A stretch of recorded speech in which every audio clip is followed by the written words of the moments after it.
Welcome to the beautiful Gahanga International Cricket Stadium. Match day number 4. Game number 7. Perfect weather, perfect day. Table toppers clash.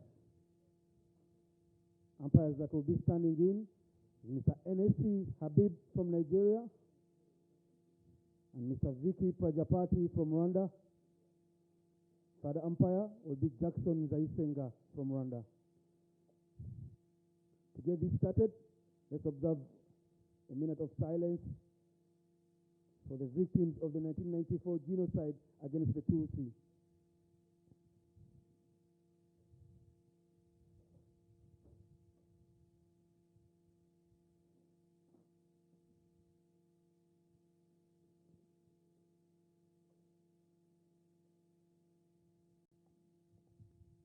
May their souls rest in eternity.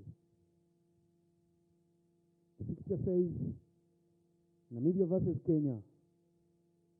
We'll start with the Kenyan anthem.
for the beautiful anthems. Aaron Van Zyl, please say hi to the umpires with your teammates and welcome the Kenyans home because you're the home side. They may be nearer in terms of the region, but you are the home team, the Capricorn Eagles of Namibia, where they take on the Kenyan Lionesses. Well done there. Well done, Maggie. Quick team photos there.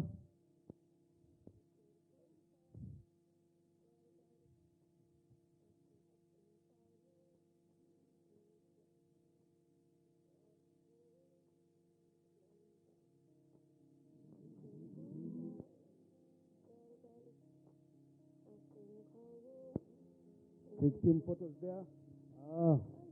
Playing 11 for Kenya. Kenya who won the toss and elected to field first.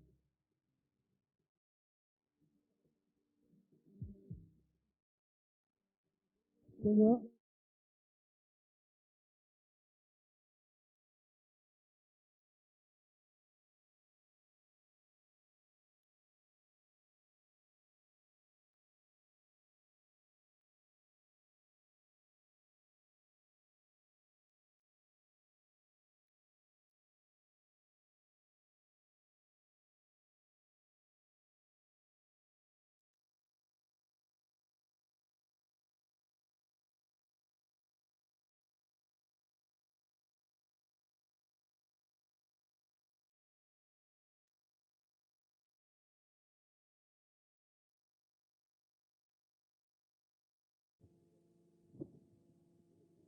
And for Team Namibia, playing today in game number 7 is Adri van der Merwe, shot 6.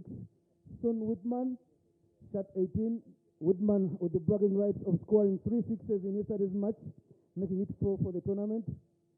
Yasmin Khan, the wicket keeper, shot 10. Kylen Ann Green, 33. There's Aaron Van Zyl, the captain, shot 23. There's Edele Van Zyl, shot 21. Will be playing her first game of the tournament.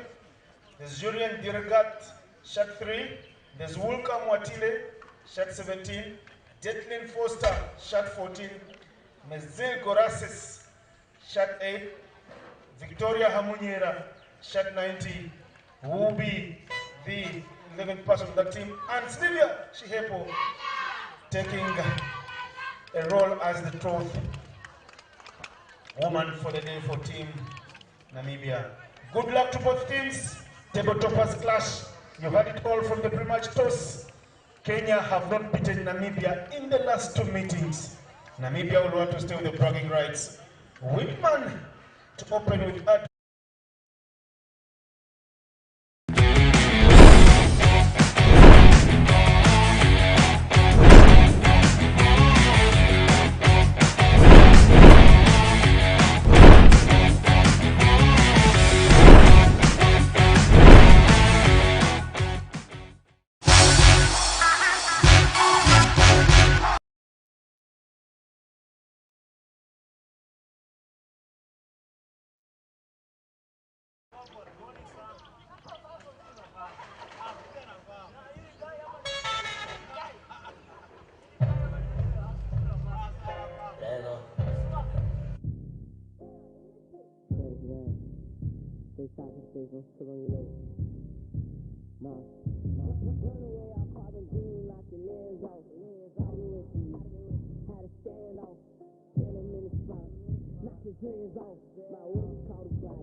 Hello and welcome everybody to day 4 of this Kwibuka T20 Tournament.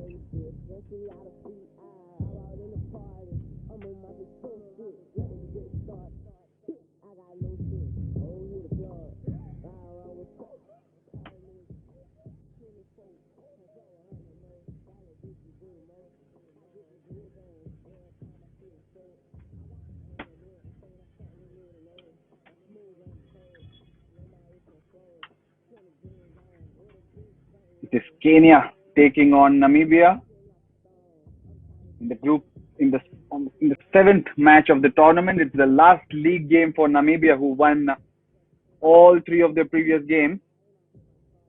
Kenya won the toss and have chosen to bowl first.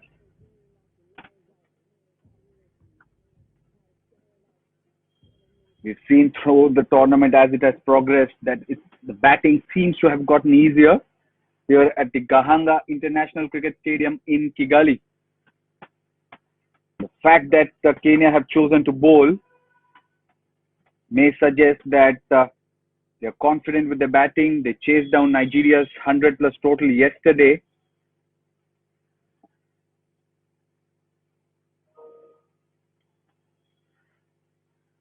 Lavenda Idambo has the new ball for them, while Audrey van der Merwe and Sune Whitman are Namibia's openers after huge success yesterday. The evening game against Botswana.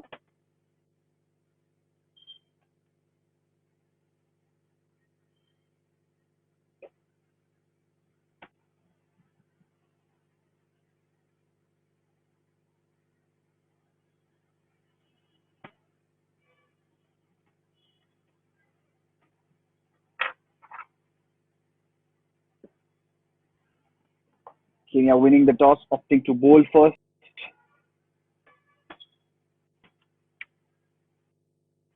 The seventh match, as I said, and only twice before has the side winning the toss chosen to bat first. Was Botswana in the evening game yesterday, Nigeria in the morning yesterday.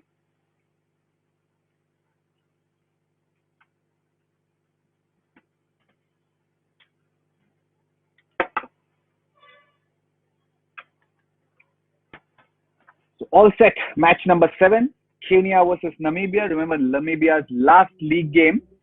They're on top of the table at the moment with 3 wins in 3 matches.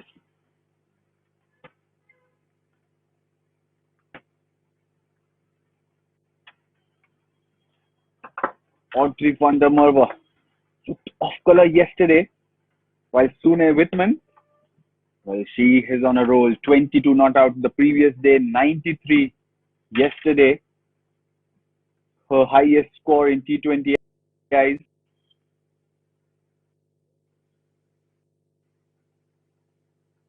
We're all set for ball 1.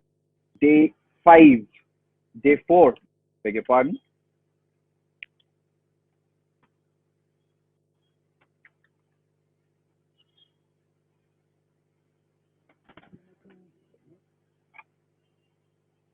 Audrey van der Merwe to face.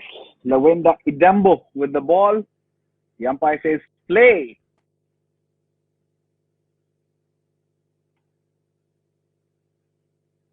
It's a slashed hard. The third man rushes behind the ball, but the ball wins. What a start for Namibia and Audrey van der Merwe. The shot, there was width on offer. She cashed on it right on the very first ball.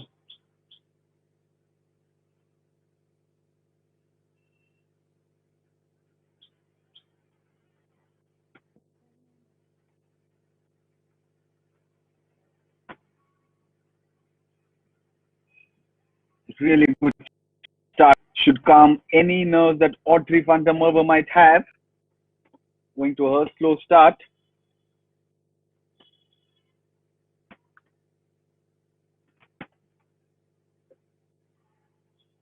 Another one with an offer, but this time finds the fielder. I have Ananya with me. Welcome, Ananya, today. And Audrey has begun well. Yes, it's in stark contrast to Darshan too. Yes, and it's great to see her get off the mark. We saw her leaving a lot of wide, full deliveries yesterday, and it's great she's managed to crash one through today.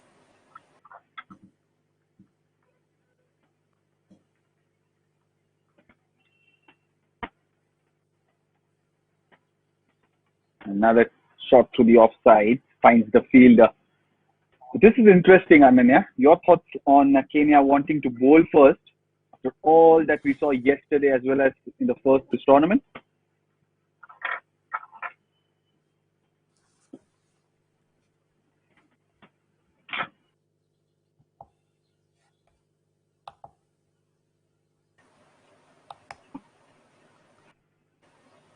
Nice shot, nice shot. Pulled away through the onside. Finds the gap through mid wicket. Another boundary for Vandamarva.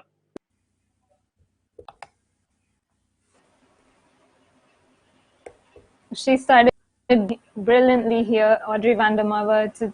It's wonderful to see her back in full flow. 2 boundaries already in just 4 deliveries. Nice shot.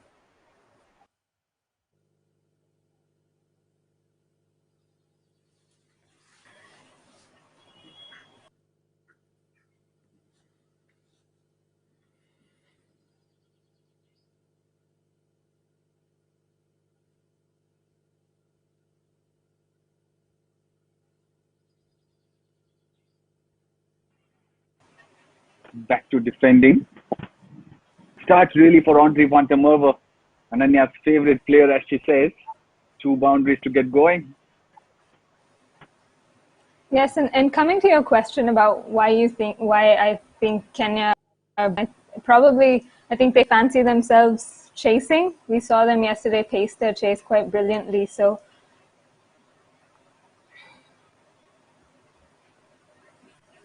another one played quite nicely to extra cover, well fielded there. So I think they back their batters to chase down any target. 1 over gone, Namibia 8 for no loss.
First fruitful over from the Namibians. 8 runs from Lavender Alvista's over. And now from the pavilion end is Margaret Banja.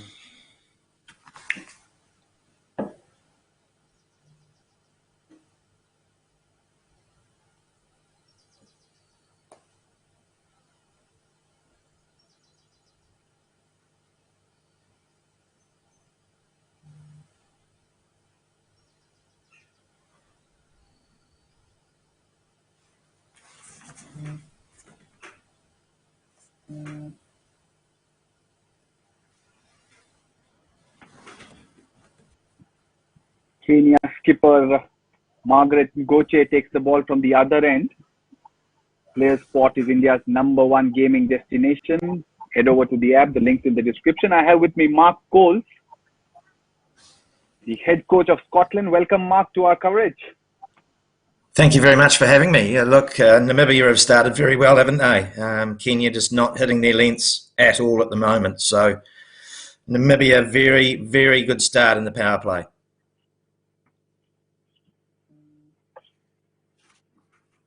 Indeed, and Sune Whitman, who just got off the mark, scored a wonderful 93 not out yesterday. So she'll be really high on confidence.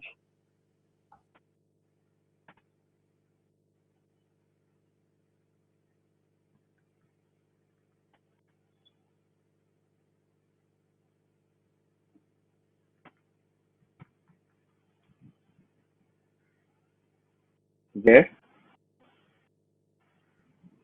Una, first of all, know how different it is to coach a side that's a mainstream like Pakistan, whom you've coached, and now you're working with Scotland. What's the major difference, or what's the setup like?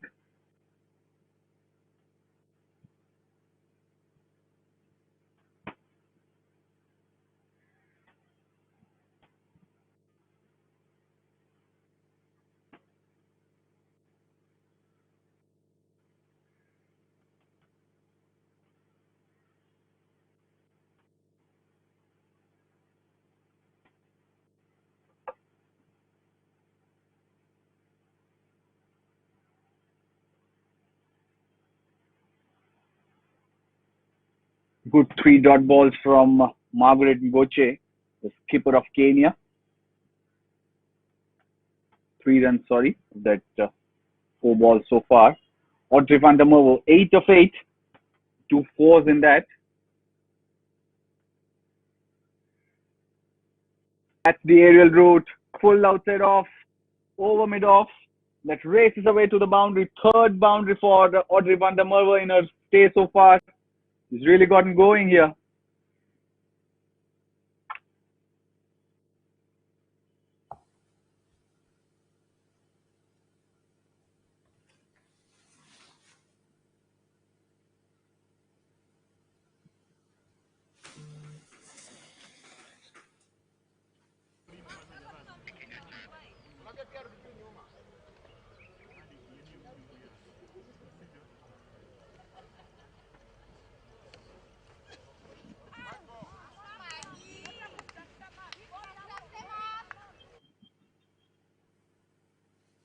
That's well wide outside off.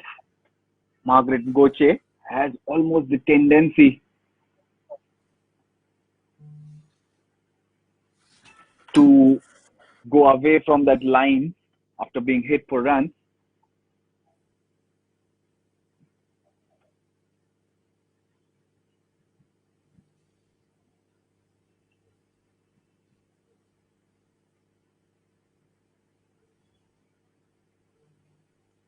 It's 2 overs gone, 16 without loss, Namibia.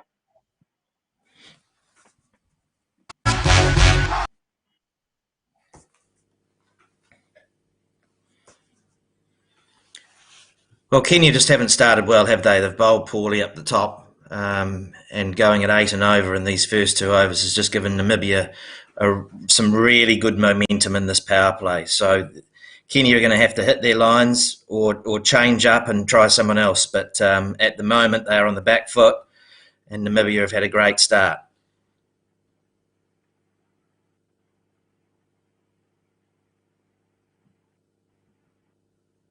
16 without loss.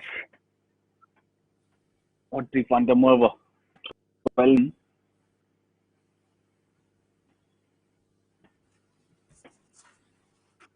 How different is it to associate sides? We can talk after this ball. And Sune Whitman might not let us discuss that so soon because she's smashed one through the point fence. Lovely shot that. Yeah, really well played. But have a look at the width here that she gives her. So it just allows her to free her hands and really hit through the ball there, and it's beaten those 2-point fielders. I think the field that they've got is reasonable, but I just don't think you're going to... You have to be really accurate to be able to hit those fielders. So she should be trying to bowl middle stump here and get her to play back down the ground rather than giving her width and being able to hit through that offside. Short and wide's not the answer here. That's better. That's much better. Much better line. Middle stump, back to the bowler. Because she is a tall girl, it will allow her to use her long levers. So anything short and wide is just feeding her strength. So that previous ball that she's bowled there was a really, really good delivery. They need more of these balls, more dots.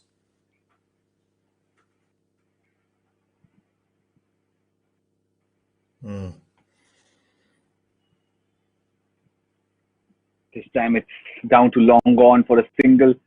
We need not put you in a coach's shoes because you want to know the thought process behind Kenya's decision to bowl first. Because yesterday we saw Namibia bat first and post a very tall 155. What might be the strategy plan, possible strategies you think? Well, I guess they spoke about it as a team, and they obviously prefer to chase a target, which is interesting. Better ball, much better. Just what we were talking about before. Try and get those dot balls and try and hit middle stump more than what they have been hitting. I guess, yeah, as I go back to that, they're obviously more comfortable chasing a score. The problem with that, I feel, is that if you've got a big score on the board, the scoreboard plays as an extra player and you're always looking and you're always chasing that score.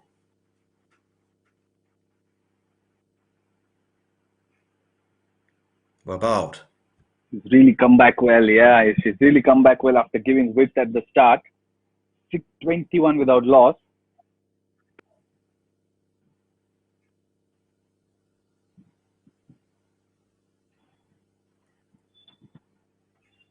I just think if you set a score, the opposition's got to get it.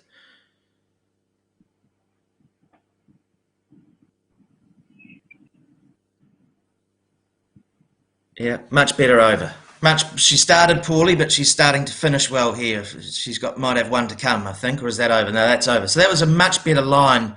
The last 3 or 4 balls that she's bowled there, only 5 came from it. So for Kenya, that's just starting to crawl their way back in the game. But 21 without loss after 3 is a very, very good start for Namibia. That's quite hard to say early in the morning. Too much width, yeah, as you can see there.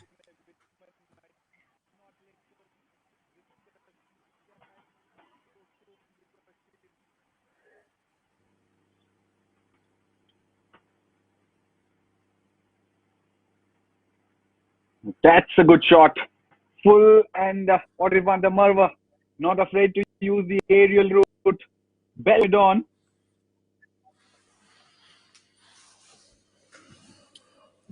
Yeah, agricultural but effective. And you can see in her stance there that she's really set up to hit through the leg side. That open stance there means that is going to go there. So again, you've got to bowl probably a little bit straighter to her and not give her that ability to be able to free her arms. Whitman it is, not Audrey. The problem that Kenya have created here for themselves is that their first ball is either going for a wide or a boundary. So it's very hard to pull that over back.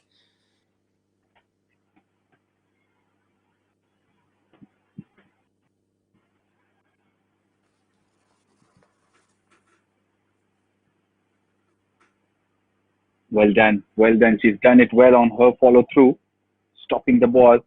But tell us about the difference between coaching a mainstream side and coaching an associate team, what it means for players to have coverage, etc. Yeah, just watch this ball. Yeah, too much width. Again, that's probably going to go to the fence, I would suggest. Really good shot. Width again.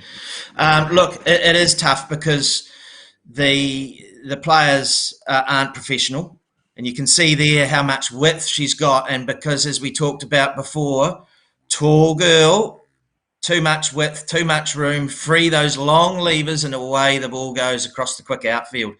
Because, just going back to that, because they aren't professional players, you don't get as much time on task with them, so that makes it a little bit harder, and obviously the budgets are a little bit lighter than a professional setup would have, particularly in Scotland, and I would say with most associate nations as well.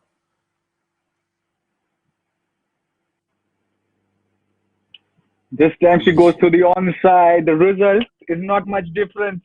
Sune Whitman it is who's playing the field, playing the mind of the bowler, and Margaret Nogochi under pressure early on.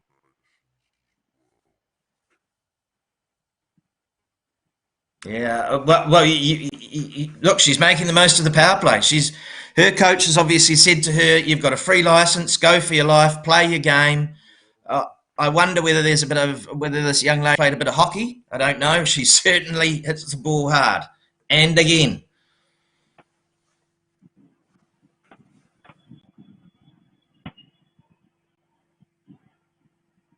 This is a very good power play for Namibia. Very good start. There are 4 overs gone, 34 without loss.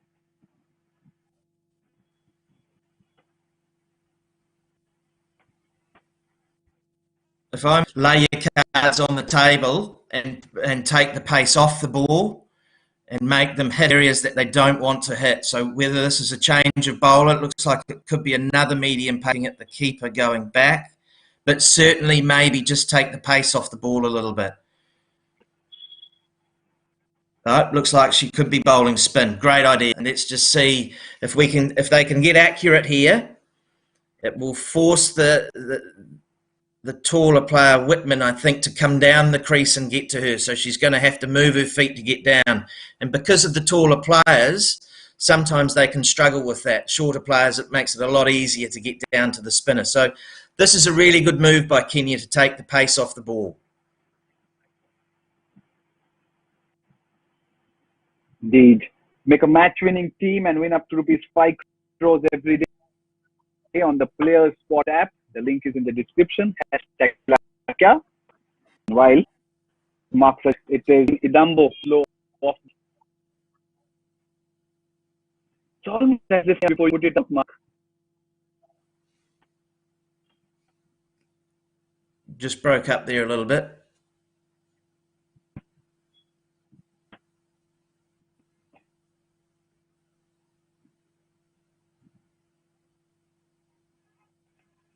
Yeah, down the ground.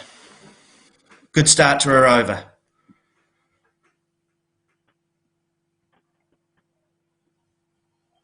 How do teams train when there's not much time between matches? Because we saw Namibia play last evening, and here they are playing the morning game today.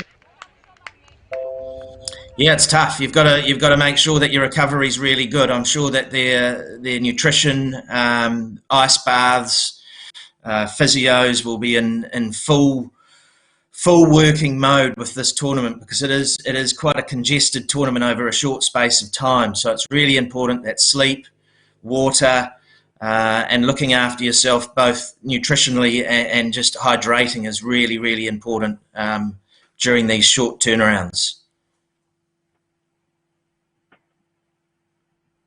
Immediately, the change of pace seems to have had effect.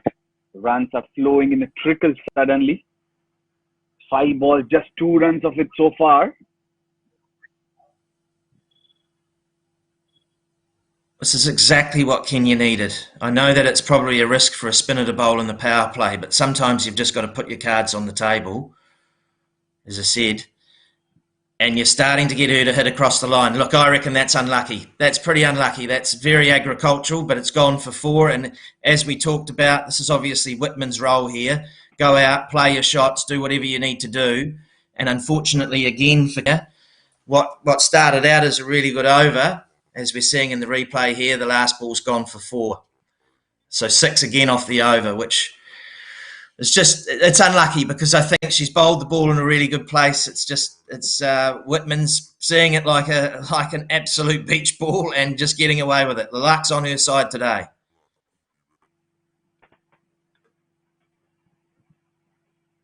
Indeed, 5 overs gone 40 without loss. Sune Whitman has raced 24 of 14, 5 fours there.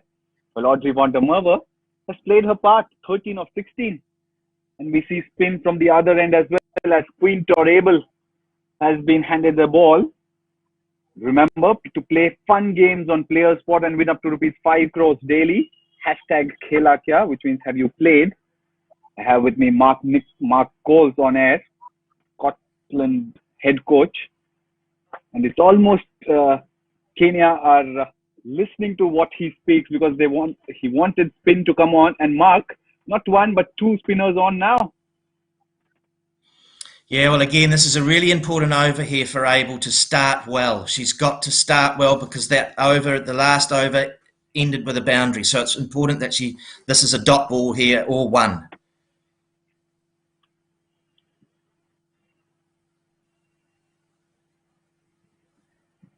Take that. Yep.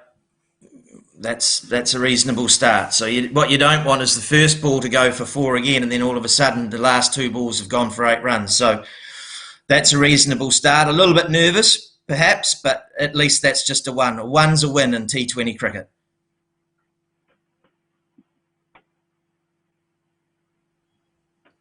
Very well bowled. Well played. But Audrey has also done the clever task of letting Sune do the hit thing, hasn't she? She's just quietly taken a single and gone to the other end, and just watching the show like we are.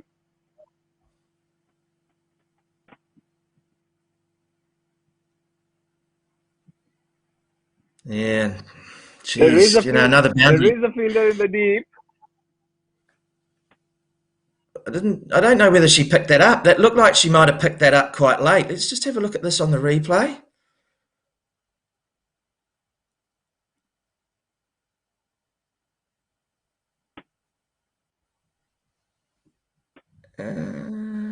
No, I think it was all. Oh, yes. It looked like she might have picked that up a little bit late or got a bad bounce there. I thought she might have been able to get that.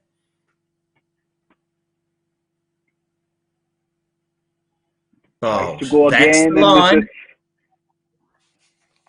I think Sune has decided that she's always going to target that onside. I think that's where the clever bit of field placement has come into picture. You see a square leg, deep square leg in place. But what do you do? Well, that's the ball. Make her hit across the line, and eventually you're looking for a little top edge here potentially. If she bowls outside off stump and starts to swing to leg, no, wrong line. Or no, still probably the wrong line, middle and leg. You've got to be bowling outside off stump and make her hit to the leg side. Because as I said previously, that stance opens her up to hit through that leg side a lot, which she does very, very effectively. Very strong, very, very strong girl is Whitman.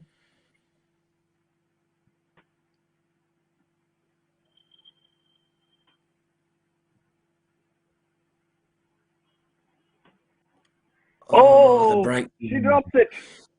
The skipper of Kenya, Margaret Ngoche, drops an easy chance. It's not Whitman, but not Rwanda Merva, who offers a catch. Oh dear, dear.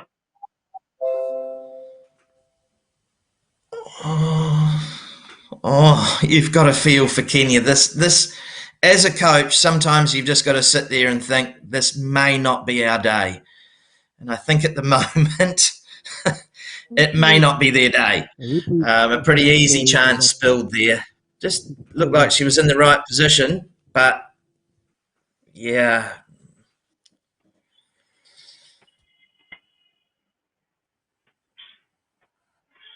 Just had too much time to think about it, didn't she? It was it just floated up there for her to think about catching it 14 times before she actually caught it.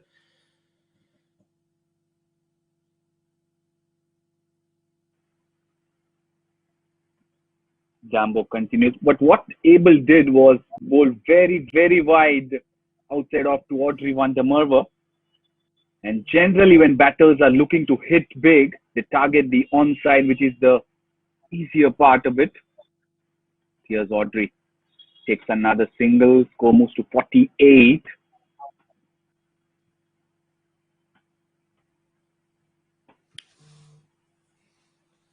Well, these two have done their jobs brilliantly. It's absolutely really good cricket to watch. Yeah, I wouldn't bowl there.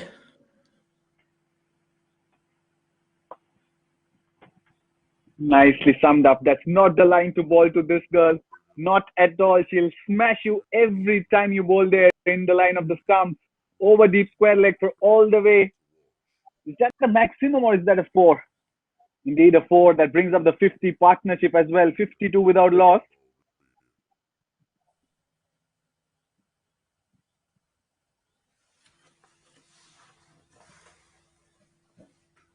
So as the Namibia coach, this is a perfect game plan here because you've got one that's rotating the strike and one that's hitting really well.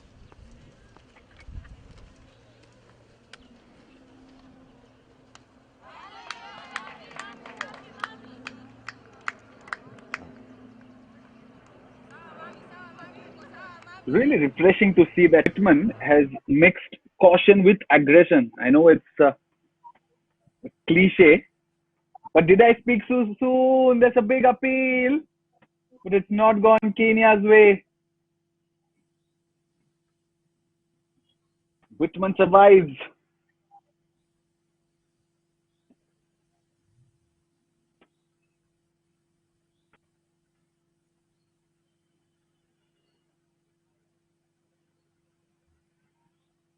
Lot happening, but not much. There's throws, they want a quick run, there's a direct hit. Everyone's safe there. 52 without loss. Must be pleasing to watch Whitman, isn't it? She's not all about hammer on tongs. She's also finding the gaps, defending the odd one. Yeah, look, she looks like a really good player.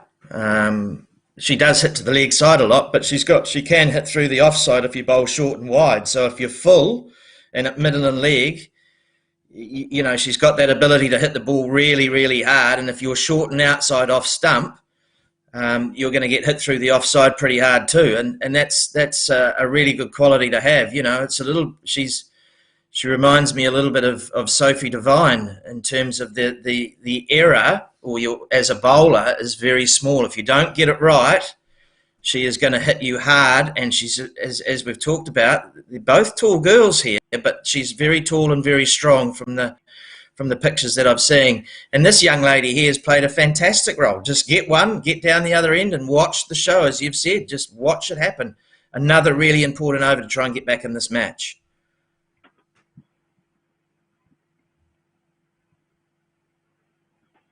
Oh, that's clever. That is clever.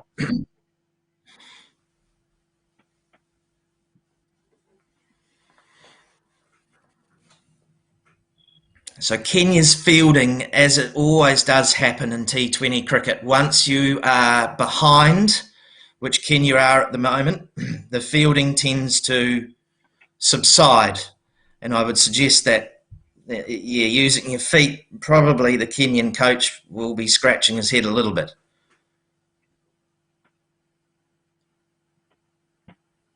Well bowled.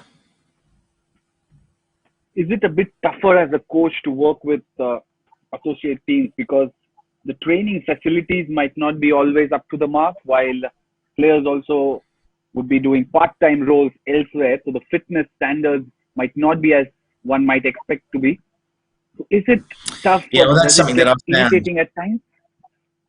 Yeah, it does. It's something that I've found, that the fitness standards with our group needs to improve a little bit. And we're very aware that before work is a good time to practice, and then obviously after work as well. The girls that are at university can tend to work their days around lectures and things, so that makes it a little bit easier to work with them. And look, Cricket Scotland have been very supportive of the girls in terms of gym sessions and programs, and being able to join gyms in the Scotland Institute of Sport, which has been great for us.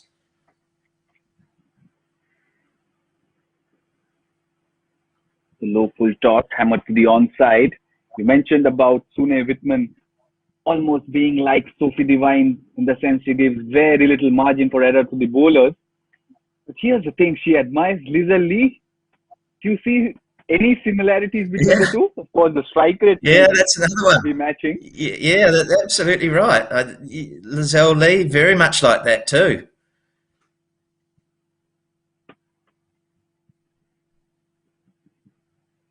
Oh, that. There she goes. There she goes. Find the real estate on the cow corner. One bounce into the fence, moves into 37.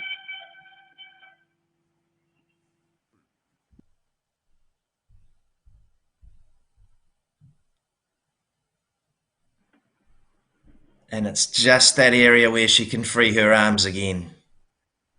And has split the gap between those two players beautifully. One bounce, 4.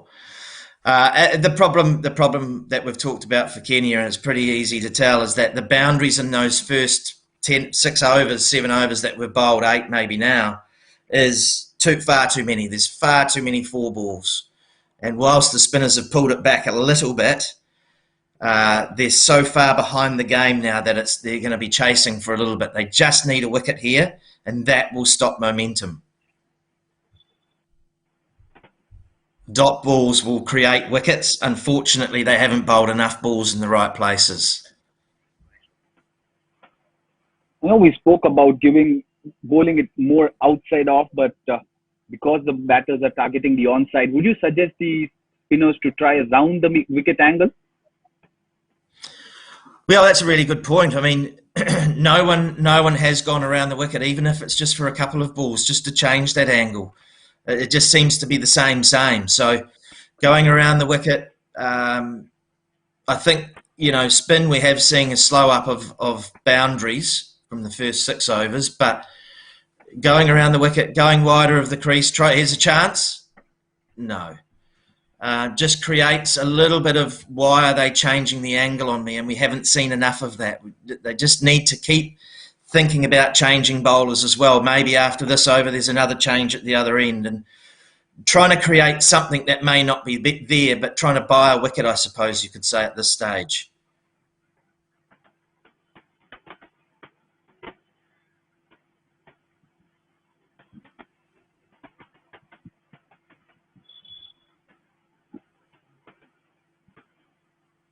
$59 without loss. Much better over. 19 while two.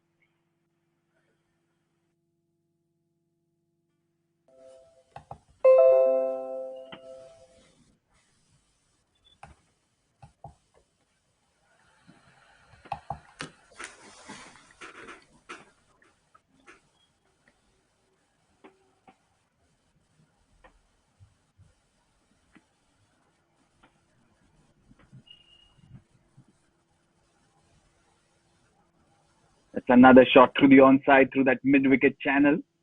We'll get a couple as Sara Witeto does the cleanup. Rwanda Marva moves into 20s, 21 for her. It's Whitman on 38. Melvin Idambo is doing a good job, but that ends the over. 9 overs gone, 63 without loss.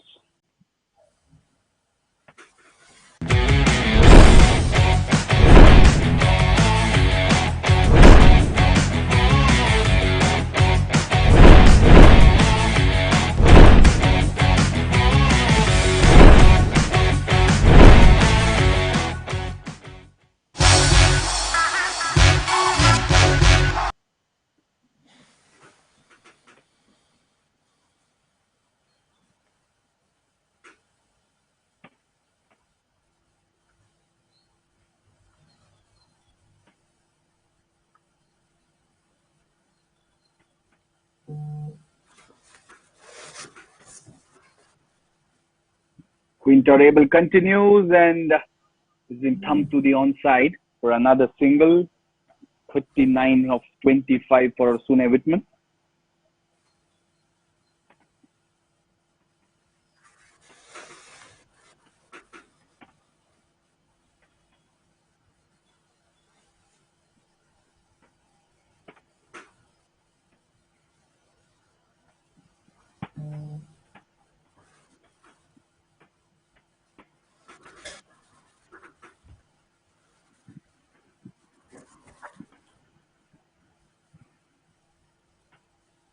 Aerial, but just a single down to long gone. Audrey van der Merwe striking it under 100, but doing a job of getting Sune Whitman back on strike as soon as she can. And having said that, she's punishing the bad balls as well. Width outside off, takes the aerial route, and this time it finds the field. That ends Sune Whitman's stay in the middle. Quintorable is the bowler who's got the breakthrough for Kenya. Big breakthrough, big breakthrough. And look at the line that she bowled. Bang. Much better line. And good catch too. That's one of those ones that we've seen earlier. You can easily drop because you've just got too much time to think about it. So great catch. Now Kenya can really, now the issue here is, well, not the issue, but what they need to really work on. You can see them in there. The dancing started, which is great. The enthusiasm's there. They need to be bowling to the player that's coming in for at least 10, or if they can, 6 to 10 of the next 12 balls. They need to get her on strike. So in the fourth ball of the over, look to get the new player down the other end. And so they're bowling more and more to the new player. That will get them, slowly start to get them back into the game. So just being really cricket aware now of what has to happen. And I'm sure that message has gone out.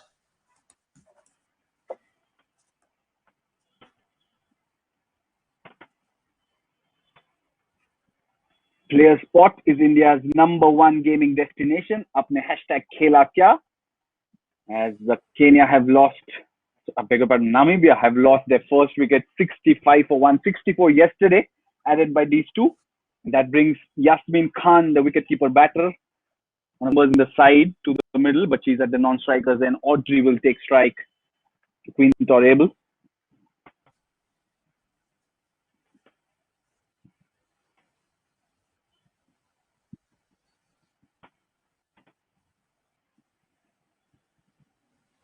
So Van der Meer's role here now is to bat through until the 15th or 16th over. She's lost her partner. She's got in. She's assessed the conditions. She understands outfield, pitches, bowlers. So her role now is really to get to the end of the innings and be there in about the 15th or 16th over. So you've always got someone in that top four that's in that 16th over. So again, she's playing a role while the others get themselves in, and you might be able to base yourself with more hitters. Yeah. It was an interesting partnership, wasn't it? While Sune Whitman was the aggressor, Audrey was sort of the accumulator. So as a coach, what's your thinking? Do you want both your batters to go hammer and tongs, or are you happy what you're seeing? Look, I think it's very much, it becomes very much on the day. Sometimes you just feel in the groove, and Whitman was clearly in the groove. I mean, everything basically came out of the middle. She didn't miss many. So sometimes you just go, okay, well, it's your day. I'll bat around you. I mean, you're very lucky if you have two batters that are having a really, really good day, and that's fantastic. You do see that sometimes, but it doesn't always happen. You know, Bates and Devine can do it, and obviously Mooney and Healy can do it. But generally speaking, there are times where one doesn't feel quite as good as another, or there's a bowler on that you don't necessarily like facing. So, but this is the better line. This was the line that they needed to bowl 4 or 5 overs earlier. You can see there that it's just pitched outside off stump, and it makes it really difficult to be able to get it up and over that inner circle. And as you can see, a really good catch, and that'll excite the Kenyans a little bit. It'll give them that enthusiasm that they feed off. 66 for 1 after 10. There's change in voice upstairs here.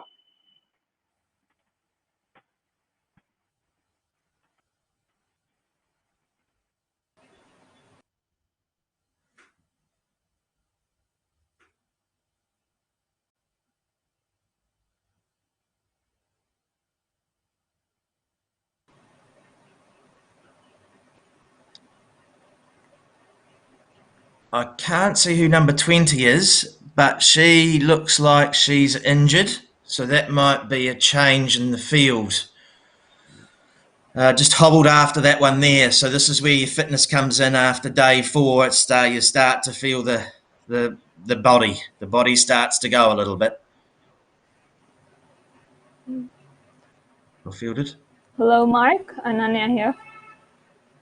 How are you? Nice to see you again.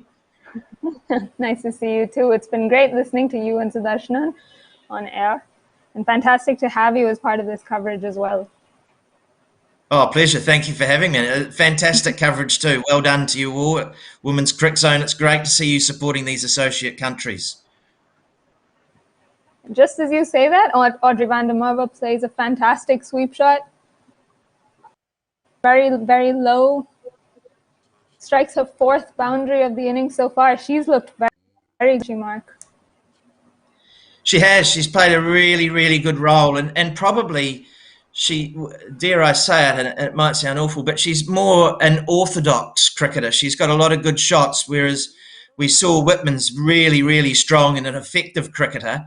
Van der Merwe just seems to be, you know, she's a nice cricketer. She plays some really good cricket shots. So they complement each other, and they did a fantastic job together. She steals another single. It's interesting you say that, Mark, because she has mentioned that Laura Wolfart is her favorite player, and there are a lot of similarities with that cover drive, that slightly open blade.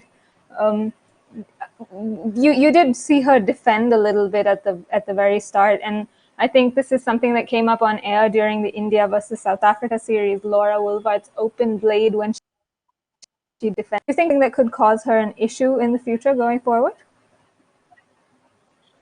I think it's an awareness thing, and you know, I love the fact now that there are more and more players that are starting to have heroes in the women's game rather than the men's game. I think that's just fantastic. That, you know, Laura Wolfart. I saw a couple of others that in their profiles had favourite players. I think Lizelle Lee might have been one as well, and isn't that great that they're looking up to these other heroes in the female game, whereas 10 years ago, there wasn't quite as much of that around. So I just think it's great that they're looking at these other heroes. The danger is that you try and base your game around them a lot. And we've seen in the past, particularly young boys and girls trying to bowl like Shane Warne or bat like Sachin Tendulkar. You just want to play your own game, but try and take little bits out of their game, but really play your own game in your own style, because everyone's an individual. But she looks like she's got. You don't need that at the start of the over, Kenya. She looks like she's a very compact little player, and she plays her part. And she's done a fantastic job for Namibia. Kenya just starting with a wide again. It's just a coach killer. And I know that you don't mean to, but at 73 for 1, it's like, oh dear, this could get really, really, really dangerous.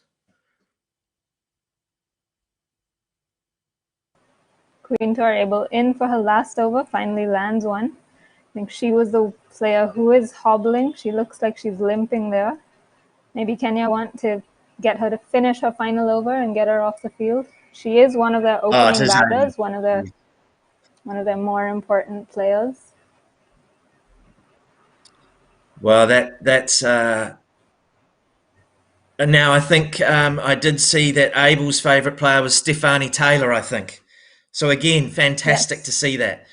And she does bowl a little bit like Stefanie Taylor, to be perfectly honest. If you have a really good look, she's got a little bit of Stefanie Taylor about her. So hopefully she bats as well. Great shot. And again, that fielding's just falling apart a little bit. And back for an easy 2.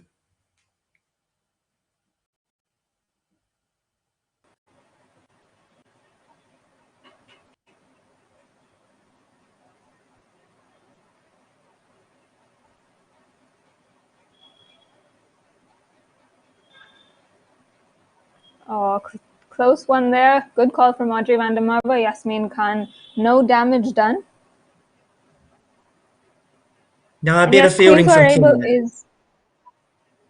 Queen Able has been one of Kenya's better performers. She has contributed with the bat, with the ball as well, and in the field as well, standing at short cover, not in this game. But she has been one of those part players to watch out for, someone that you should have in your team.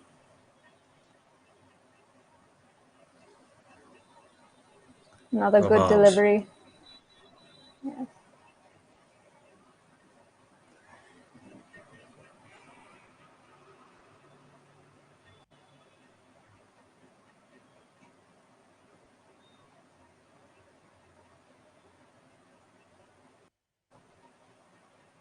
It's an excellent finish to the over there.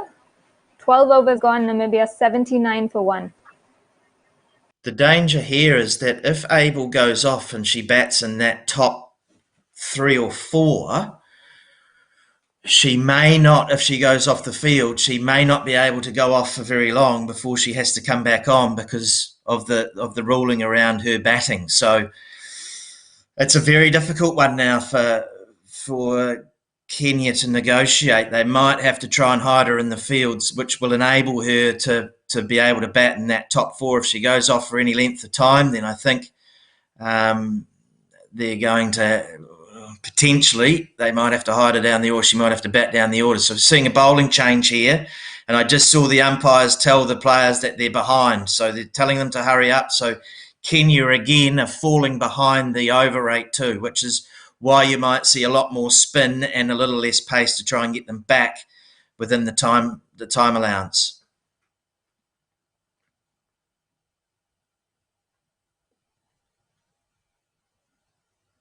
Off spinner Sarah Witeto into the attack. Starts with a slightly short delivery off stump.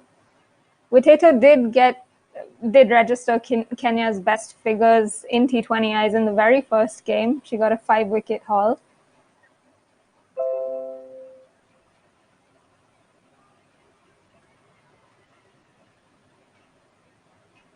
Well bowled. Again, you can see Namibia trying to hit through that leg side, and outside off stump is where you want to be bowling. So this is Khan on strike now.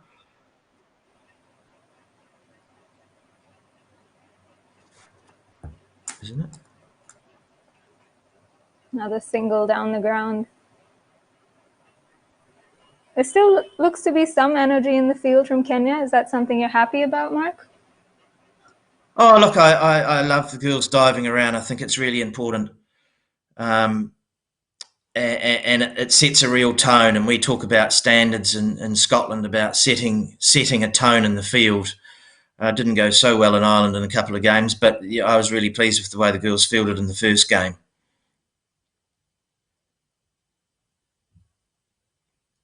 Great field placing.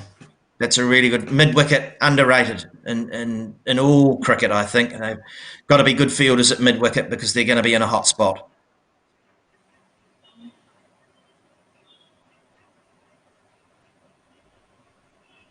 And just as you say that, she takes a catch there.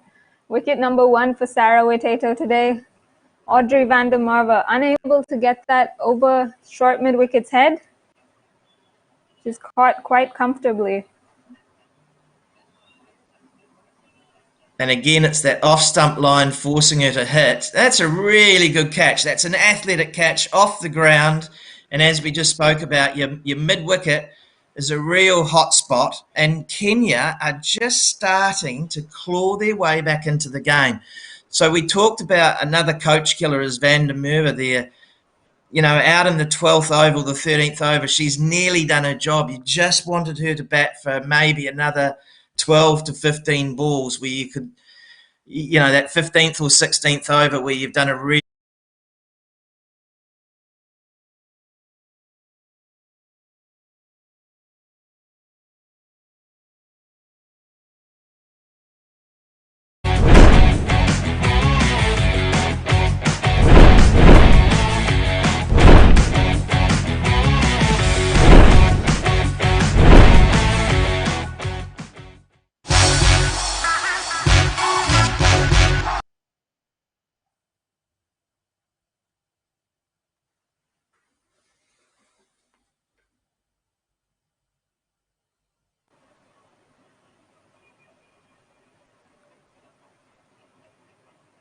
.4 overs gone. Namibia have lost their second wicket, 82 for 1.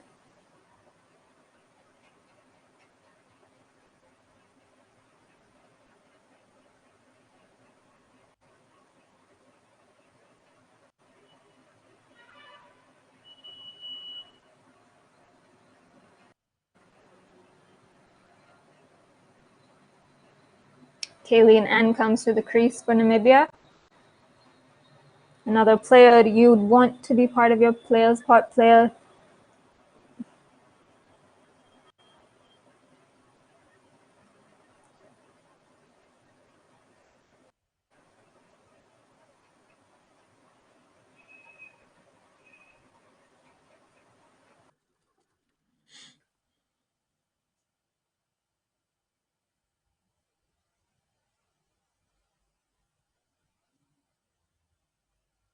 Yeah, unlucky. Nearly saved it off her own, but good effort off her own bowling. So now you've got relatively 2 new players at the crease. Now Kenya put the ball in the right place, create some pressure. So you've got 2 relatively new batters. I'd bring the field in a little bit and make them hit over the top and really start to put some pressure on the Namibians.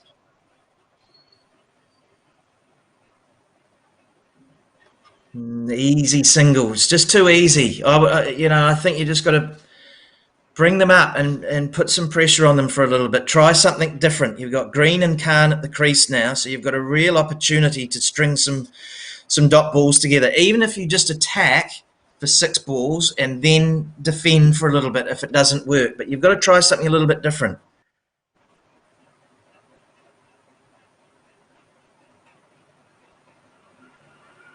Well done, well bowled. So with a little less than 7 overs to go now, Mark, 2 new batters at the crease, what would you tell, if you were the coach of the batting team, what would you tell the Namibian batters? What kind of total should they be aiming for right now? Well, look, I think you've still got to be trying to go at 6 and over. So the run rate's dropped back to about 6.2 now, but it was as high as 7 at one stage. But I think now you can really start to, one of these girls would be great to be able to go on. Khan's been in there the longest. Great effort again in the bowling. Fantastic effort. Get one down the ground. But I think it's important that one of them bats through to around about the 20th over. Khan is probably the one to do it. She's been in there a little bit longer. But I think now you can because you've got so many wickets in the shed, you can start, one of them can start to go. And start to look to hit some boundaries. So again, it depends on the batter and the style that you've got there. Green looks like she's not a great hitter of the ball. Let's see how she goes, but a very open stance again. So they're very open towards that leg side and looking to attack that leg side of the field. So it's about Kenya. These last 2 overs have bowled really well, really, really well. It's where they needed to be about 8 overs ago. But it's not too late to pull this back. You know, if 120 would be a good score for them, Kenya.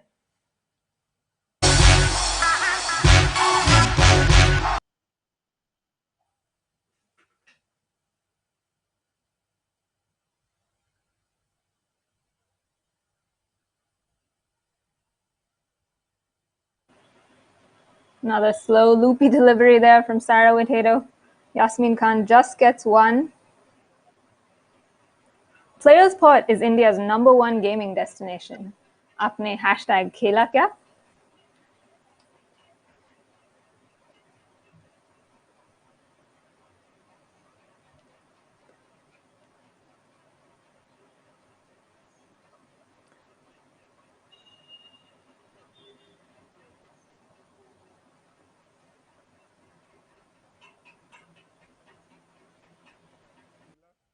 That's wicket number 3 for Kenya. This time number 2 for Sarah Witedo. Kayleen Green going for that big hoik through the leg side, a sweep shot that she misses completely. The ball rattles her stumps. Namibia lose their 3rd wicket now, 85 for 3. Well, what a fight back from the Kenyans, and you can see a little bit of excitement. Look at the energy levels of the girls running the drinks out, the energy levels of all of a sudden the girls in the field, and there's a little bit more excitement around this now. And again, that's the length that you want to be bowling. And as we talked about, the Namibians are very leg side players, so that's just hit pretty much middle and off, but you're forcing her to hit through that leg side, and now you've got another new batter. So you've got 2 new batters again. So for the last 3 or 4 overs, the Kenyans have had 2 new batters at the crease. The run rate will naturally drop away. Kenya have fought back really well here. They could be chasing 120. 8 or 9 overs ago, they looked like they were chasing 140. Dot ball creates pressure. Well bowled. Taylor here has obviously had a very good tournament.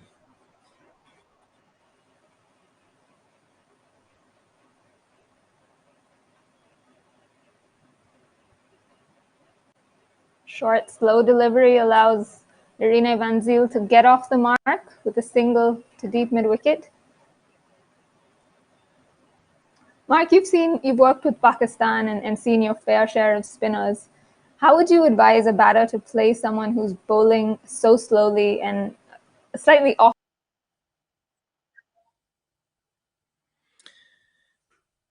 Yeah, you've got to use your crease. You've got to use your crease and get down or get back. And if you don't, you allow them just to keep bowling and keep hitting that mark that spinners always want to hit. Where it's just, if you don't use that crease, then they'll just keep hitting that mark all the time. So it's about getting down. Didn't use her crease then. I mean, she's lucky she's got one, but you're not going to get any power out of that. You need to get down, get to the pitch and try and hit the ball nice and straight. Or otherwise, sweep is your other option. But it's really about using your crease, getting down and hitting into your areas that you're good at hitting. And that comes down to an individual, obviously, batting plan. But I think the sweep against the spinners, hitting them nice and straight, are 2 really good options, but absolutely using your crease, whether you're going back, forward or coming out to it and breaking up their line.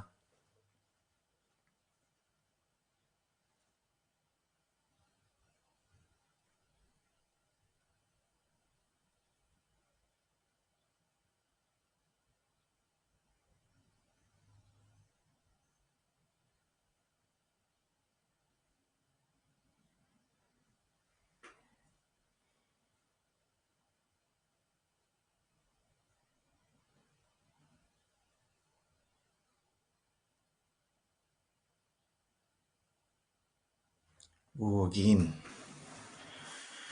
It's drifting down the leg side and it's gone for a couple. So no wide, so it has come off the bat by the look of that, or a leg by, one of the two. Looks like it's come off the bat. So Kenya doing a great job here of just fighting back.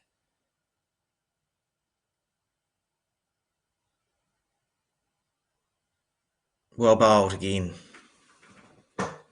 Another little hot spot there, and it sort of extra cover.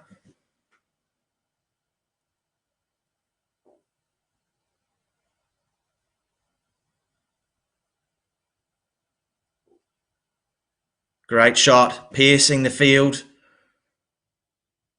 but only the one.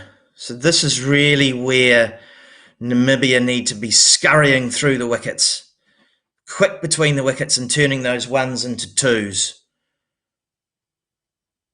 This is the accumulation overs that we talk about a lot as coaches, between that sort of 14 and 17, where you're trying to get ones, you're trying to turn those ones into twos by really putting pressure on the fielders. Bowled. Really good line. Interesting.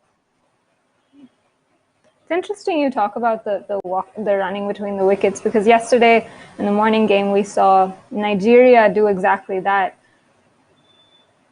They weren't able to find the boundary, but they really motored between the wickets and got themselves past that 100-run mark. Yeah, that's an important one that we talk about. It doesn't necessarily have to be fours, 3 twos is 6. So you can get it in other ways. If you don't have the players that have the ability to be able to hit,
3 wickets for Sarah Witeto today.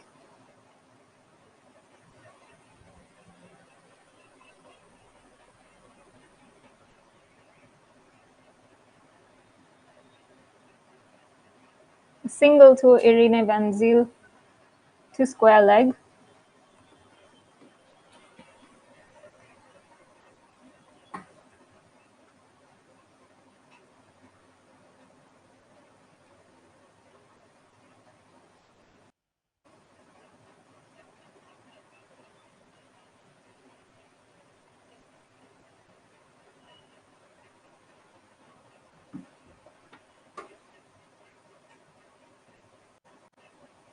Another fantastic bit of fielding in Kenya. They have been up since the loss, lost Sune Whitman at the top of the order.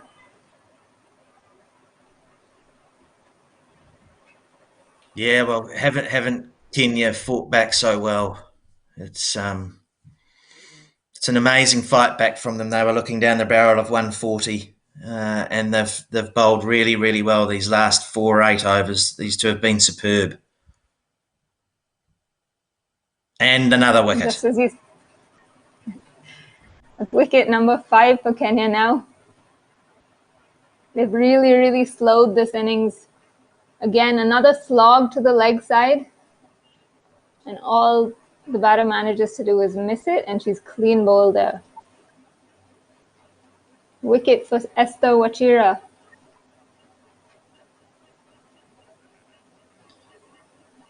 Yeah, and as you said, you know, I don't mind players attacking through the leg side, but I think it becomes quite predictable. And what's happened here is that there's been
Jersey number 17, Wilka Mwatile comes out to bat for Namibia. Looks like she might have been dropped first delivery. But Mark, we've seen since Kenya have brought on their spinners, they've drastically, they've taken control of the game almost. How important a role does spin play in T20? I think it's massive, and I think too, opening the bowling with a spinner now on these day 4 pitches. So they've probably played on this pitch yesterday, and they're playing it on again today. So the pitches will start to slow up a little bit.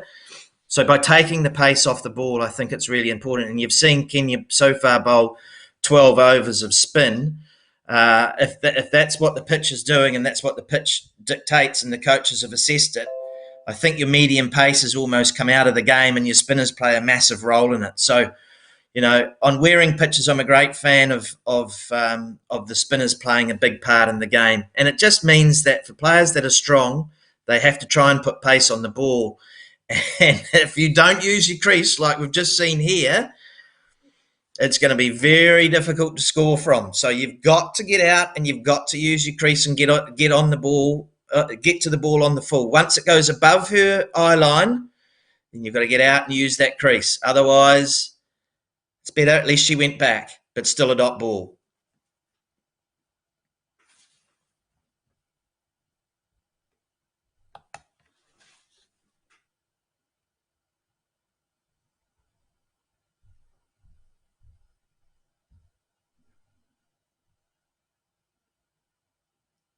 And scurrying through for one. Probably not one there. Jane's just had a little misfield there. She should be on the ones, but one's better than a boundary at this stage of the innings. So that's a win for Kenya.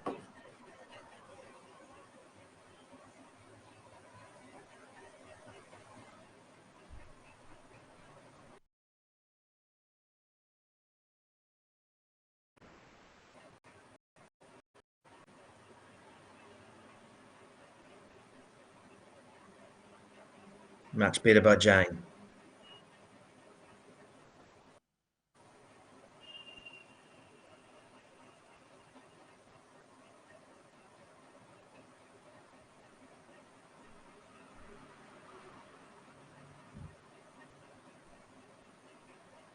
Fielded.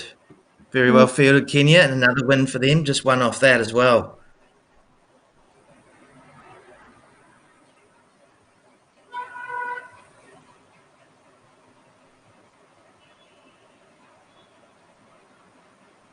And Sarah Wetato finishes her spell with the dot ball. She's picked up 3 for 13 today. Namibia 102 for 5 in 19 overs.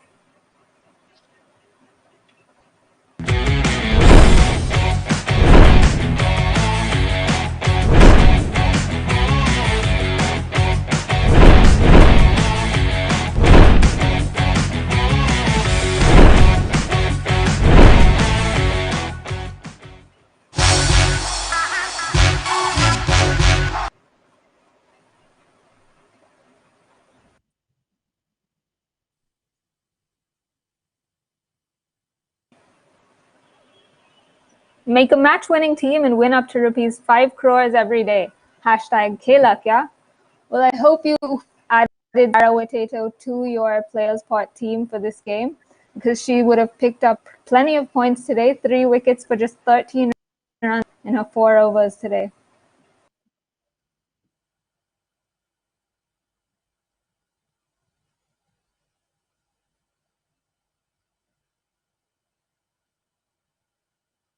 It's a strong shot by Wilka Matile. Through it. Not the best delivery to bowl in the final over, is it, Mark? No, not really. Just went that middle and leg line and allowed her to free her arms. But look, I think that's the first boundary that we've seen for a number of overs. So Kenya have done very, very well to keep the boundaries to a minimum in these last 10 overs. They've done very, very well.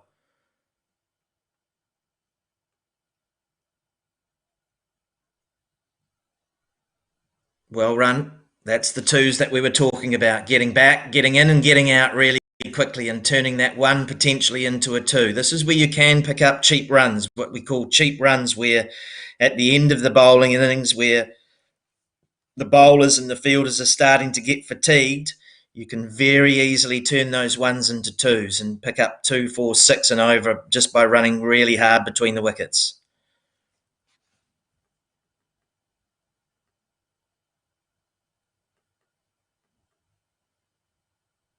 And that's a wicket. Bowled. Again, trying to hit through the leg side and hitting middle stump, middle and off. Well bowled.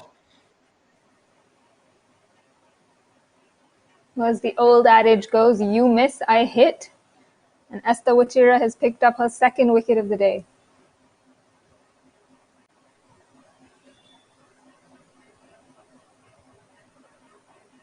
Wilka Mwatile has to walk back. 11 runs to her name.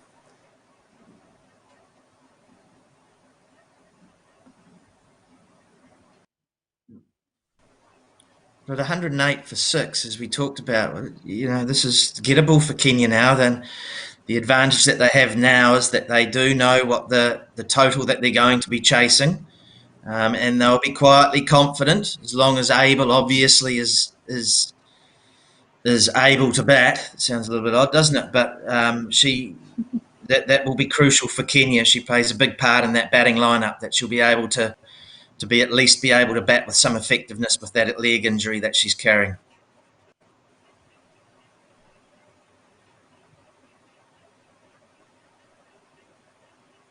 It's another dot ball.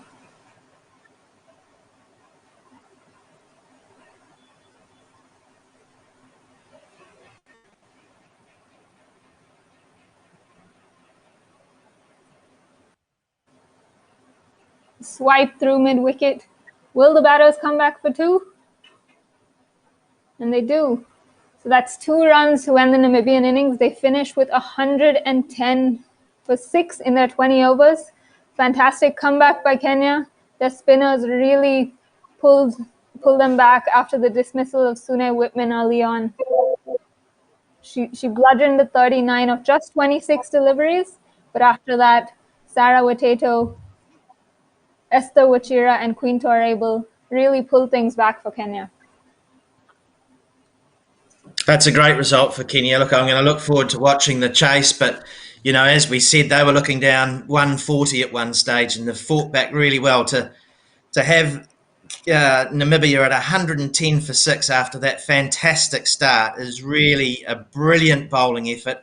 The fielding improved, and the two spinners, outstanding. You know, that's a great spell of bowling, and I think Kenya will be backing themselves here. They've fought back so well, and it's going to be a great game.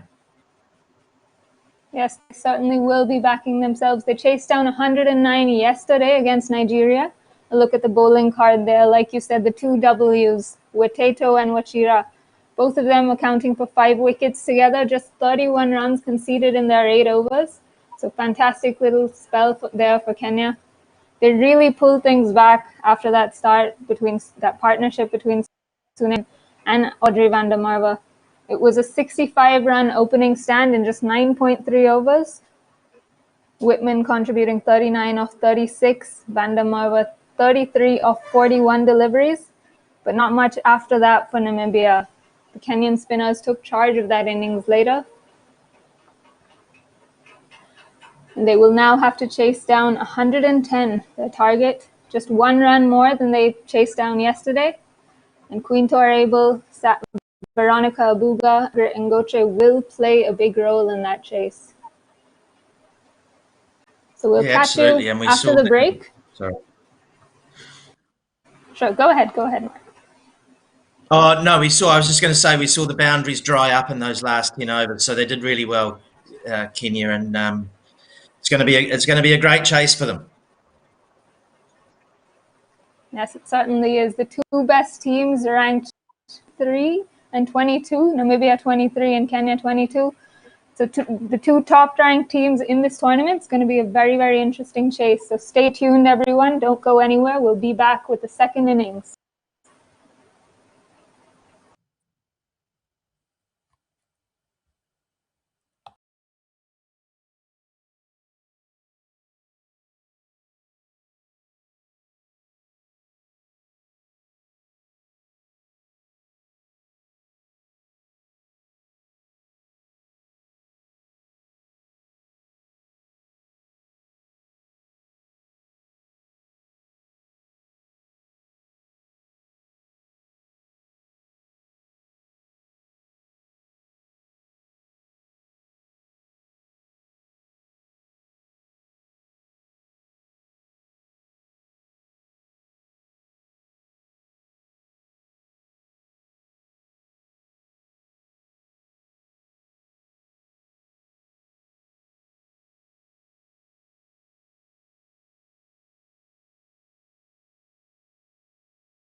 Welcome back to Women's Cricket Zone's coverage of the Kwibuka T20 Women's Cricket Tournament at the Gahanga International Stadium in Kigali.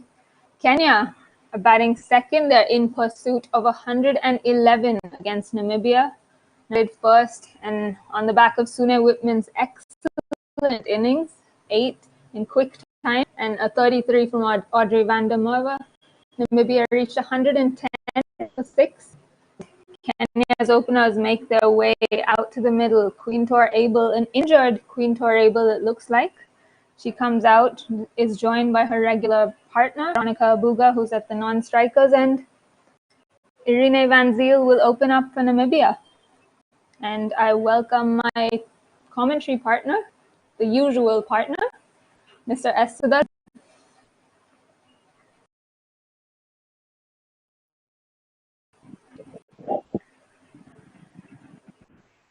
Thank you. Good to be back, isn't it? Match on our hands, 111.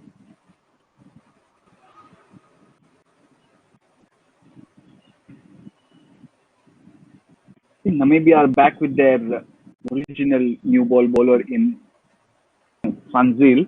Yesterday, she didn't take the new ball.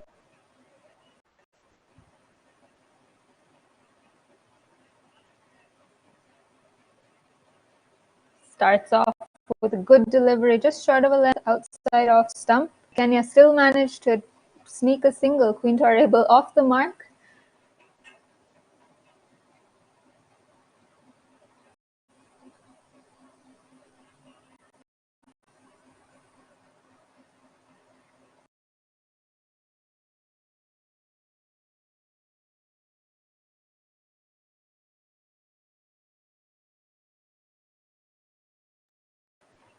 Wide delivery there from Van Zyl. Yesterday, Kenya were in pursuit of a very similar target, 109. Today, it's 111. How do you think they'll approach it today? You think similar?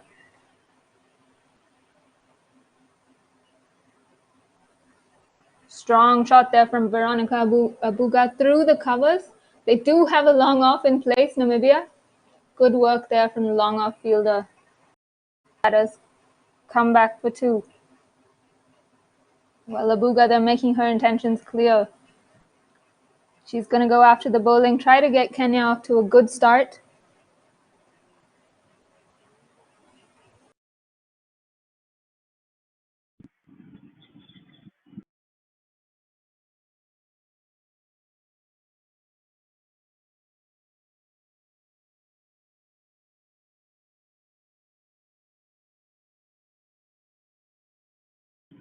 It's an early wicket this time for Namibia. Kenya lose one pretty early in the piece. It is Veronica Abuga and Irene Van Zyl, the skipper, strikes of a very first over. Abuga once again trying to be aggressive, trying to go over the offside, ends up slicing it to backward points. A wonderful catch by Arasta Diagar there. As Abuga, that lovely looking stroke, has to walk back pretty early. 4 for 1 ball.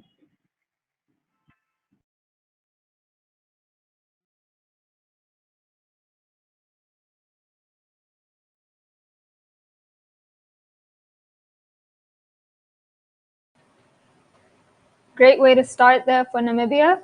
A big wicket for them. Veronica Abuga has been in good nick. She's been in the runs in Kenya's first 2 games, so that's an important breakthrough for Namibia. Skipper Margaret Ngoche comes in for Kenya now. She'll have a lot of responsibility on those shoulders. Very, very experienced campaigner.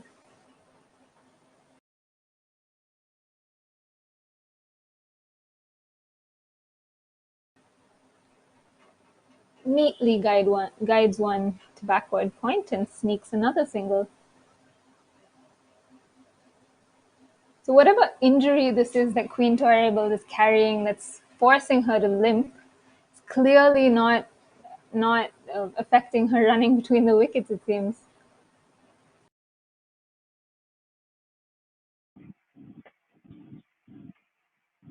It's a strain of injury that she has, hasn't she? Yesterday we saw her opening the batting with Abuga. She was pointed out of the field. And today there she was fielding as well in the first innings, bowling as well. Wonder if that walking style or is can to aggravate. 1 over gone. It's 5-1 Namibia. Kenya, beg your pardon.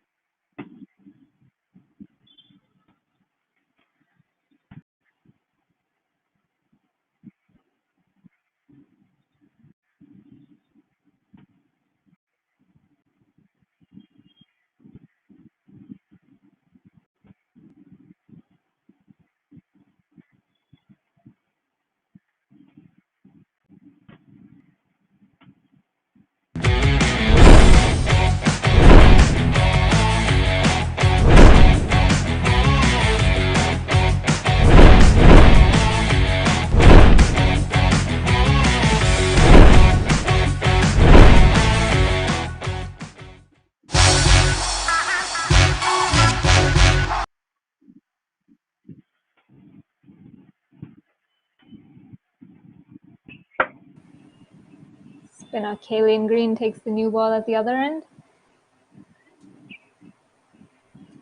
And she starts with a dot. Solid forward defense there from Margaret Ngoche.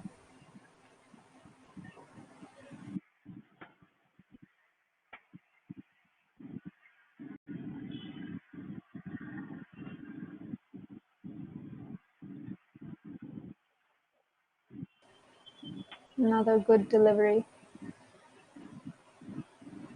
It's interesting, these tactics from teams. We saw Kenya stuck to a template where they started with 2 seamers. Oh, there's a slight mix-up there, but Queen are able to turn back quickly.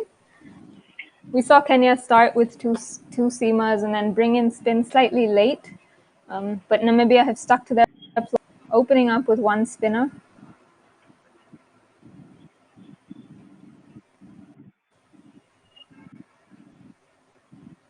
But it seems that through this tournament, teams seem to want to a certain strategy. There is change that they bring about, especially up top. What do you have to say about that?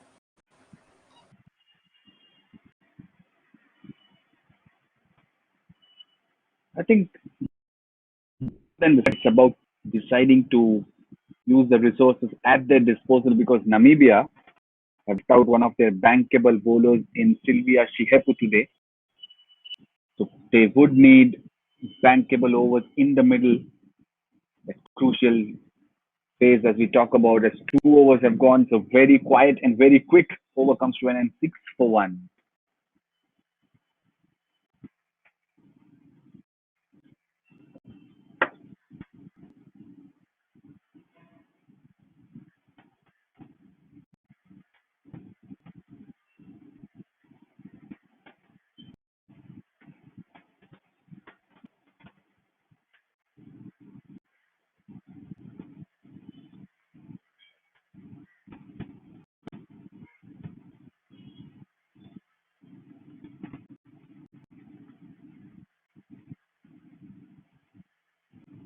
Nice push down the ground there for Ngoche.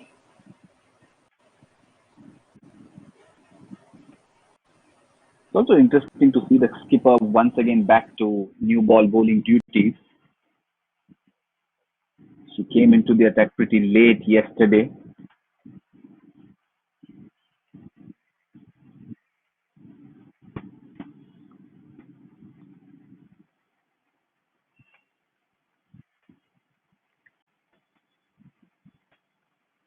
An interesting first innings there. 66-1 in the first 10 overs for Namibia.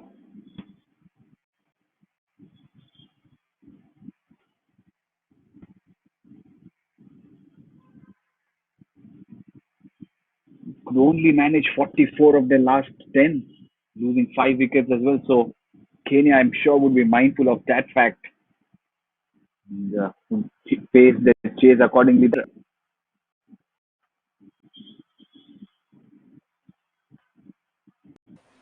Good work there at backward point. Saves what could have been a boundary. Kenya only managed a single. It was a very interesting innings. We saw Sune Whitman get Namibia off to a fantastic start. She got out of the blocks very, very quickly, as did Audrey van der Merwe.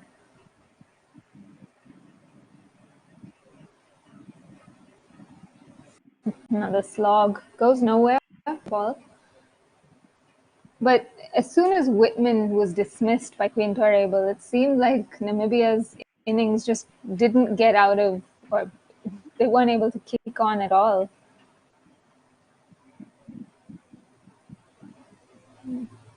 And it did seem like Whitman was, to a large extent, that marks the end of the over, that dot ball. So another quiet over for Kenya, 8 for 1, 3 overs.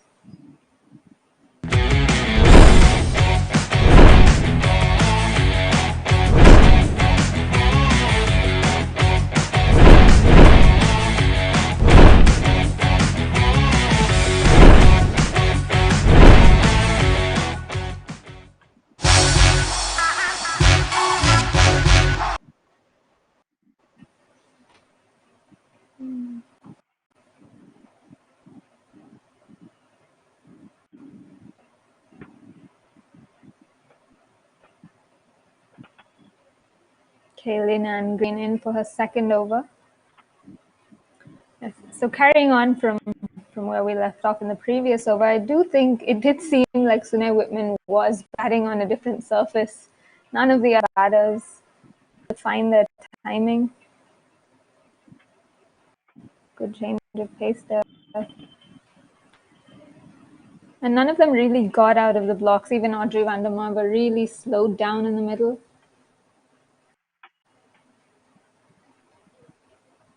Explosive shot there from Queen Torable. Powerful down the ground. One bounce boundary for the Kenyan opener. She's not going to hang around. Some flight there from Kaylin Green on the front foot, and she smashes it over mid-off. This is a very interesting field, actually, because Irene van Zyl has a long off, and she is a medium who isn't really pitching it up, whereas Kaylin Green, who is a spinner, providing a lot of flight outside off stump, mid-off. What do you think of those tactics? I loved how Queen Torable got to the pitch of the ball without really coming down the track. Could get underneath it.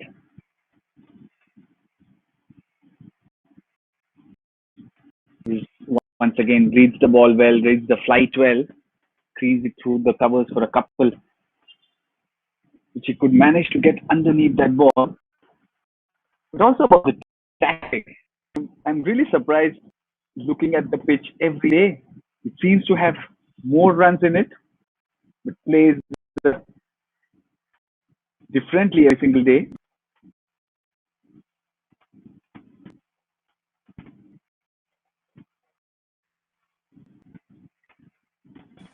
Short ball this time. Fantastic pull shot from Queen Torable. She drags it down slightly, does Kaylin Green. Torable jumps onto her back foot and smashes it past square leg for 4. Great way to end the over for Namibia. 19 for 1 in 4 overs.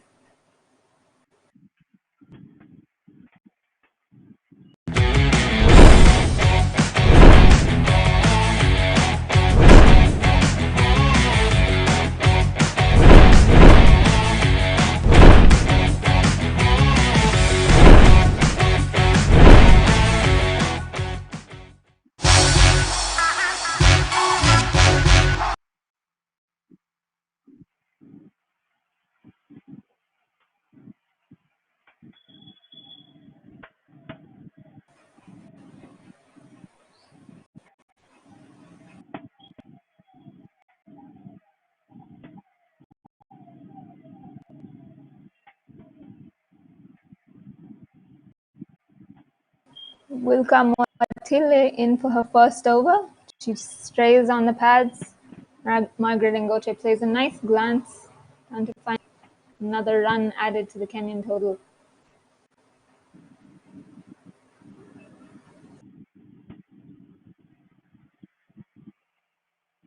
Kaylin and Green, one of their economical bowlers, taken for runs in the previous over.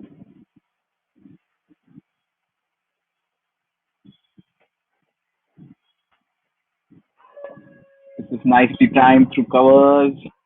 There's good effort in the deep. Will have to be checked, I'm sure. I'm sure one of the aspects of her batting is her running between the wickets, but it's also interesting to see how she finishes that run. She almost stumbles to the crease even when there's not much danger. And while here's that chase by Rasta Ghirad, I'm sure we'll have multiple looks at it. It's just three.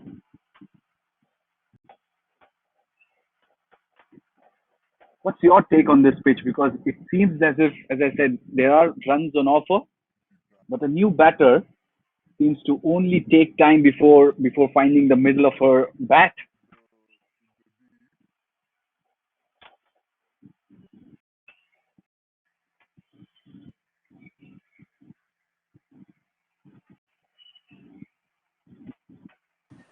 Oh, lovely shot there from Margaret Ngoche. Comes down the track and smashes it straight past the bowler. It's a very audacious stroke. Jumps down the track against the seam bowler. Absolutely creams her down the ground. Fantastic boundary there. Well, speaking of the pitch, I think it probably is an indication of the slightly, as they say, the two pace. It's probably slightly two pace, not coming on as much as the batters expect. Oh, boundary is followed by a swing and a miss. The ball crashes into a middle stump. Wilcome Watile gets wonderful revenge. Isn't she happy? It's never nice for a fast bowler to be hit past her or when the batter comes down the track. But she's happy. Look at that celebration. Wicket number 2 gone for Kenya. 27 for 1 in 4.5 overs. Sorry, 27 for 2, beg your pardon.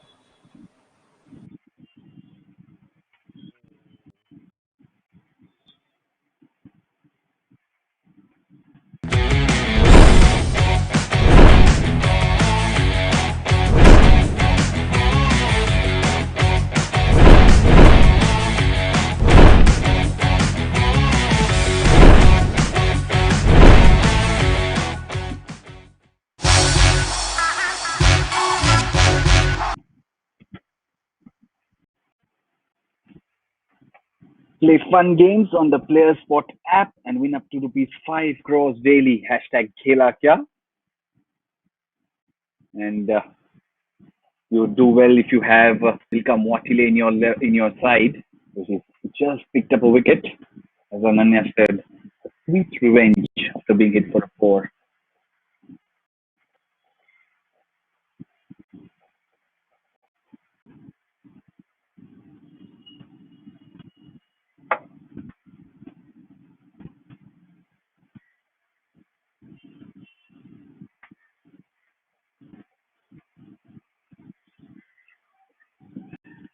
Sharon Juma takes strike while Victoria Hamanula, beg your pardon, is introduced into the attack. The last over of the power play.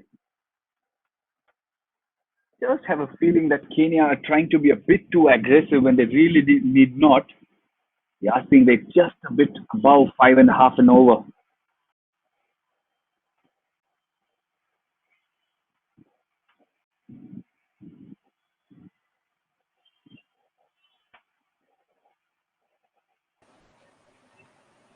Slow, full delivery. Well by Martile in her follow-through. Sorry, by Hamanula in her follow-through.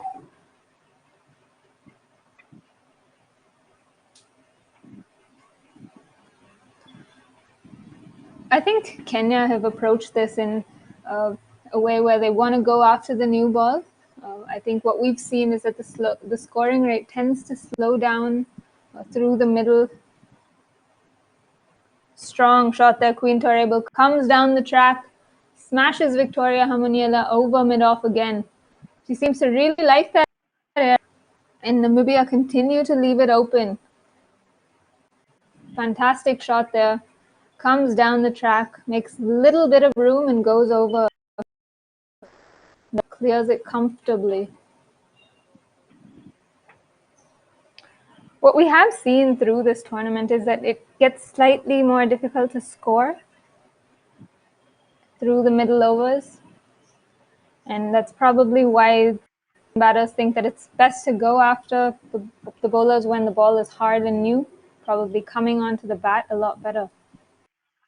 And a wide ball there, Yasmin Khan collects it brilliantly. Quick work there from the keeper. And she gets Queen Torable stumped. Good thinking there from the bowler. She flights it, throws it up. Queen Torable comes down the track, but it's far wide. Great work from Yasmin Khan. Gets the ball, dumps quickly. Kenya lose their third now. They're reeling at 31 for 3 in 5.5 overs.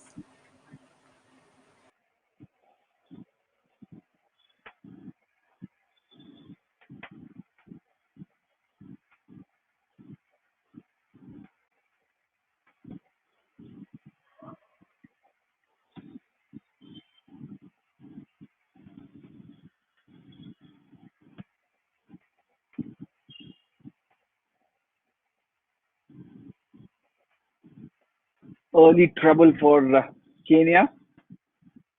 I'm sure you won't be in trouble when you sign up on the Player Spot app and stand a chance to get 100% cashback on your first deposit. I was just going to say, Queen Torable versus spinners is a delight to watch because she uses the feet very, very well.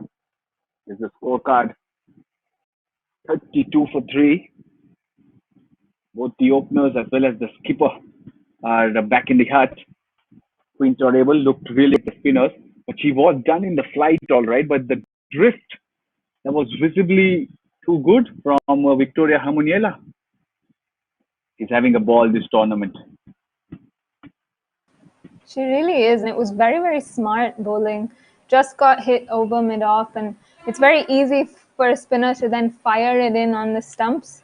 But she flighted it even more, dragged it wider. It was very, very intelligent bowling that. There we see a flatter, faster one on the stumps.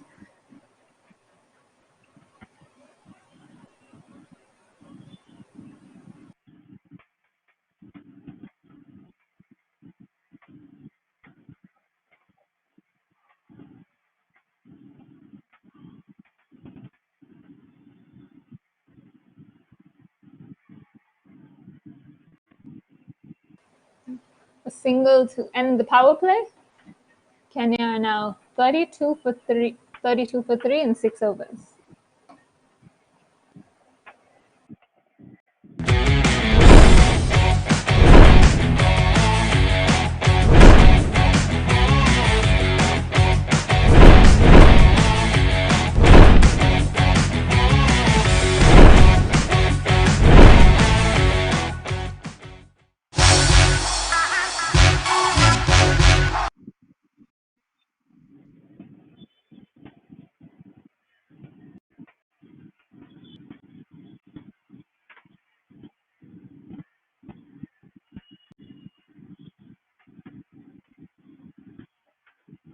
Player Spot is India's #1 gaming destination. Apne hashtag Khela Kya. The link for the app is in the description below.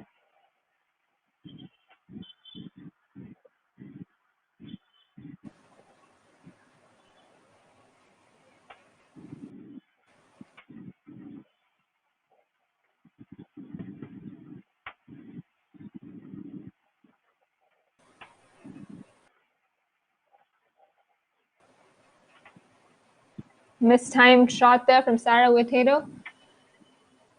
Gets to Irene Van Zyl. That's a sharp single. I think that was a run-out opportunity. The captain's very, very upset with herself. She got a nice bounce there, unable to hit the stumps.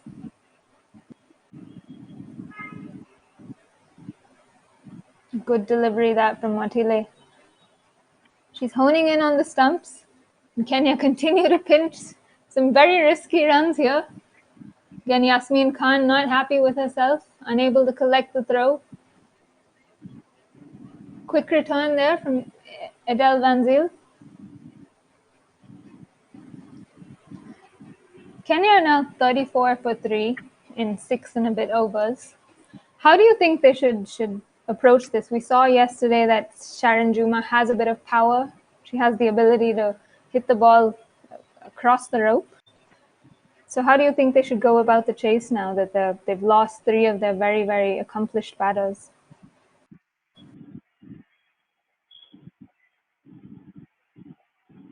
Anybody wants to know a template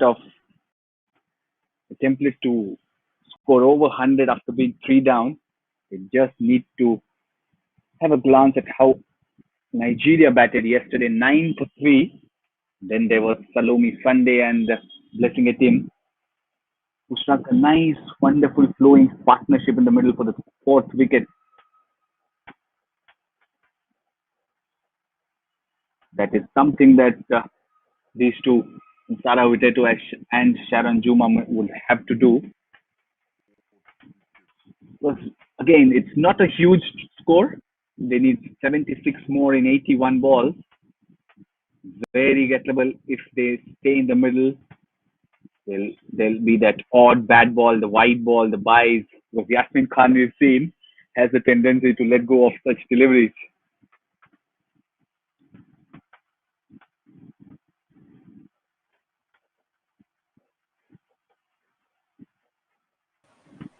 And another opportunity. Very, very tight single there. Again, Witeto hitting straight to the fielders and running. It looks like singles are her template right now. She's not looking for the big shots. Wants to get off strike as much as she can. Probably taking a leaf out of Salome Sunday's book.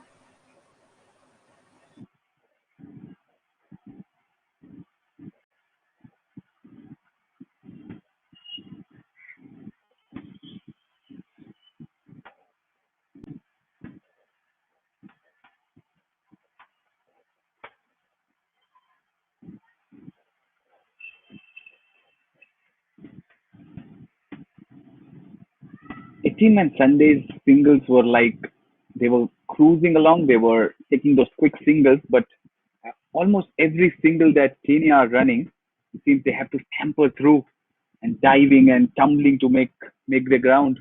7 gone, 38 for 3.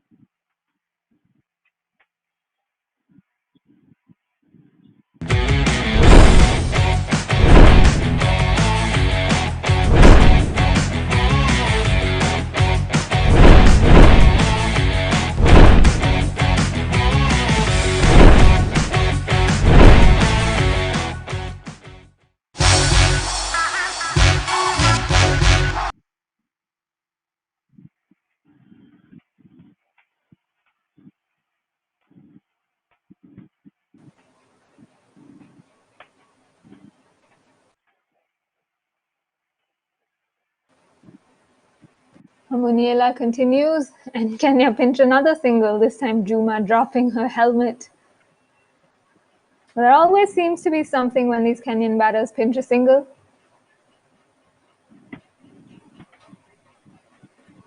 Talking about the wicket that Hamanula picked in the last over, it almost ticked all the boxes that Mark Coles was talking about in the first innings, wasn't it? Tossed a ball outside off, inviting the attacking shot.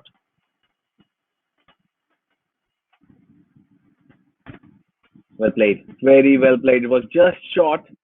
All Juma did was get inside the line and pull it through backward square leg.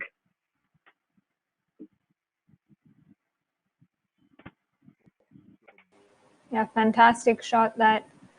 Just slightly shorter than she's been through her first 1.5 overs. Juma jumps on it. Brilliantly played that. It's all about the placement.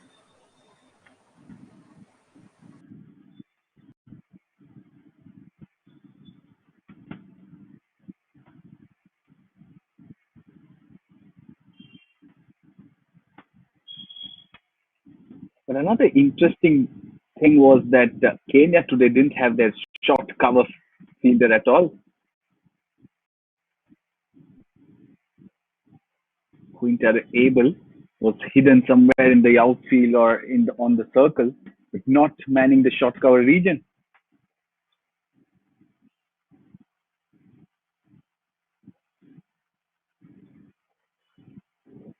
Oh, close call that. Well, I think what we've seen through this tournament is that teams are learning, watching other games. We saw that with Nigeria and the field that they set for Queen Torrebel. Strong pull shot there from Juma. She's looking good. But the deep mid-wicket fielder, there's a direct hit there. Wetato wants to pinch another run. That's the end of the 8th over. Kenya 44 for 3.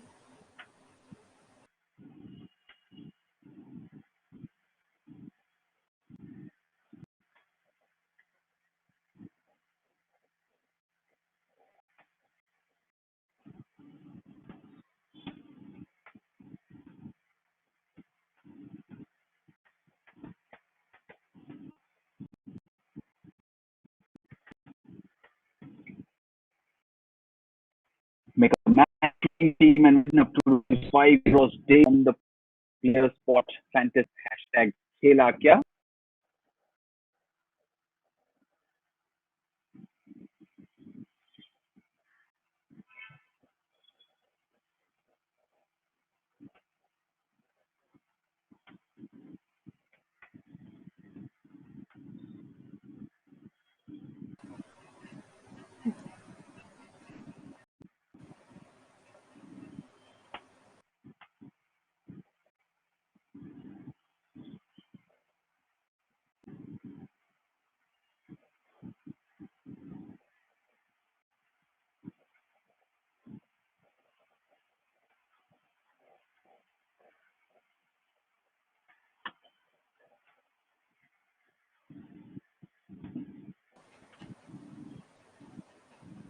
Quite start to that over 2 dot balls, but this is the third over for the Wilka Motile.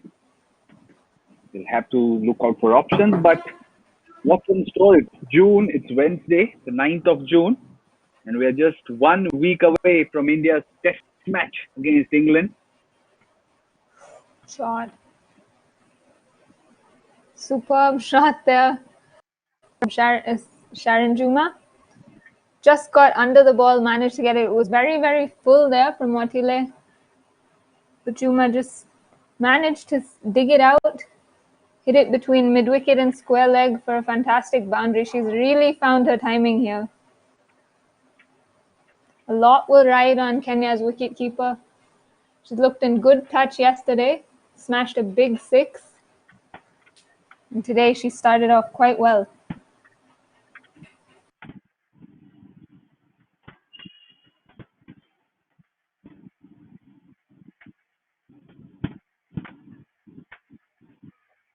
She's strapped in front.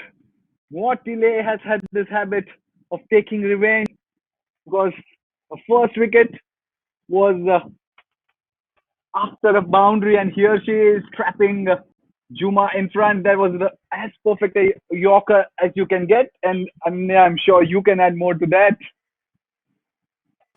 Oh, fantastic delivery. Again, the previous one was just as full, or not just, but slightly shorter than that. Juma managed to dig it out. This time Watile getting it spot on. Fantastic comeback again. Seems like she's almost lulling the batters into a false sense of security, giving them a boundary and then picking up a wicket.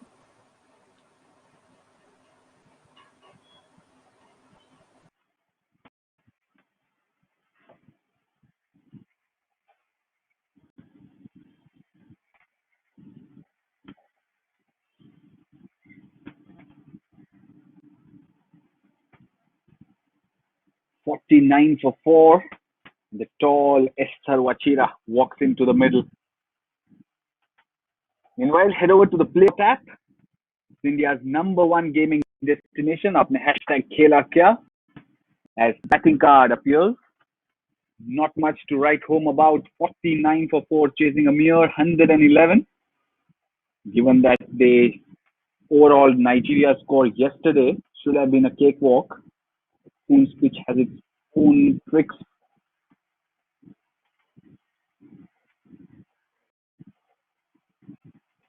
How did that miss the edge as well as the stumps? Watley is bowling well.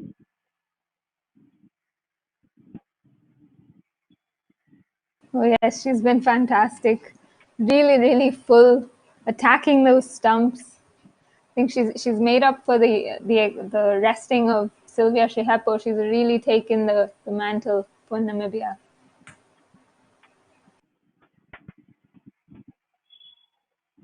Full again, almost a Yorker. All that Wachira could do is get an inside edge past leg stump for a single.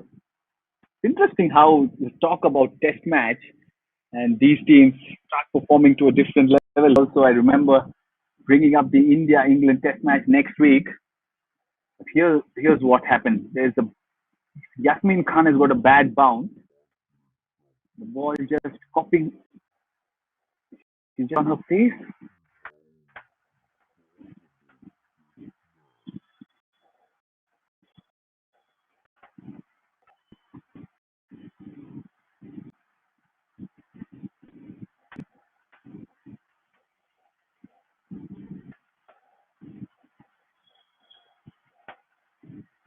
Targeting that pad is Motile, but we're talking about the test match 1 week ago. 2014 was the last time India played a test. They are going to play one next week in Bristol. England have today announced their squad. Emily Arlott has been given a maiden call-up.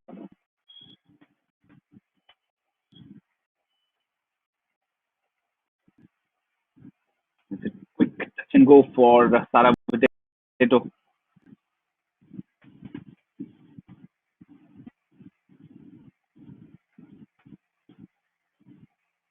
of the over.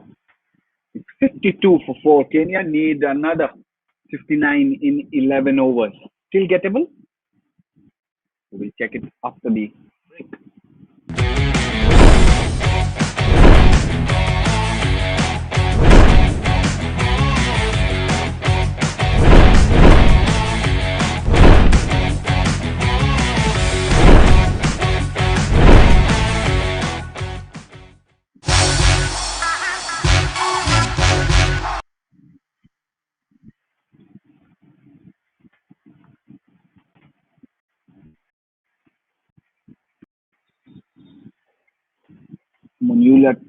Hamunila to continue. Has she nicked it? Has she nicked it? It's the look. And Sara Potato is disgust at herself probably for the ticker to the umpire as a 5th wicket down.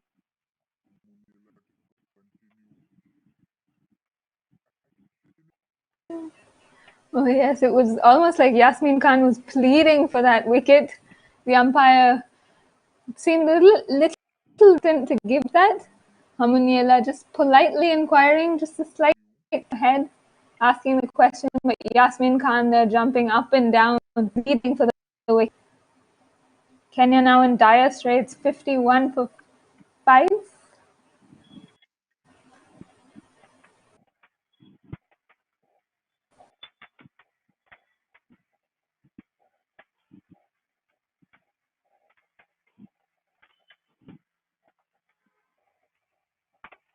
"51 for 5. I'm afraid it's going to end too soon for Kenya. They need another 59. But they have the balls, but not the wickets they would need. Half the side back in the hut.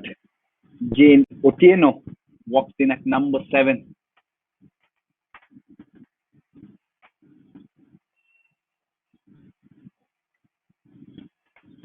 How did that miss the stumps?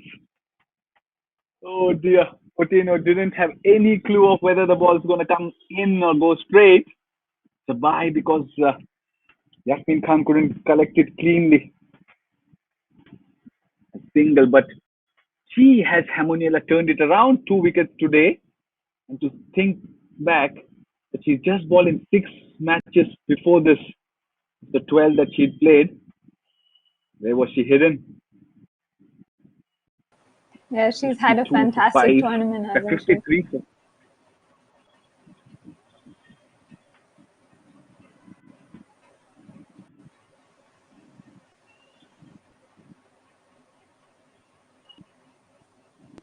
Is that another wicket? No, it just seems to drop short of the fielder. That was played in the air, dangerously in the air.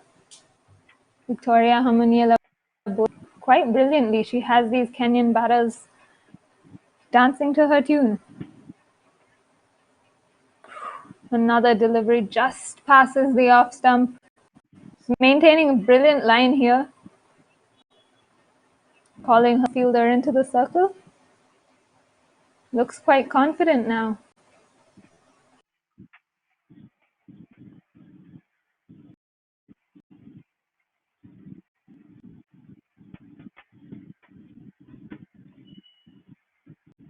Edged and taken. This has been a real good over from Victoria Hamuniela. 2 wickets in it and just 2 runs, of which was a bye. It's all going downhill. Tossed about that off, trying to cut away. And it's a thin edge. 2 wickets and 2 runs, 54 for 6, Kenya.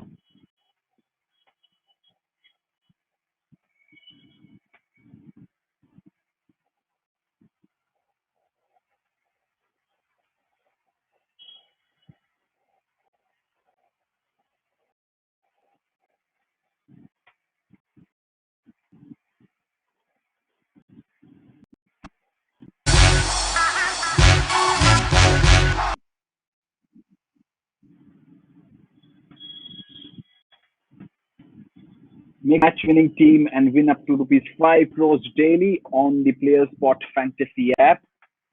India's #1 gaming destination. Hashtag Khela Kya. Monica Mdambi walks in next. But 54 for 6, Kenya.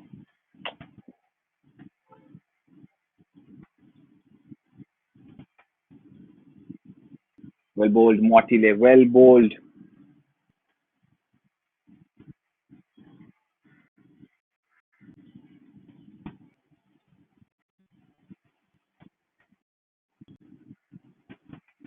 Why your thoughts about England's squad? They announced it just a while ago. So get please in that test. There's also Emily Arlott. What do you think of it?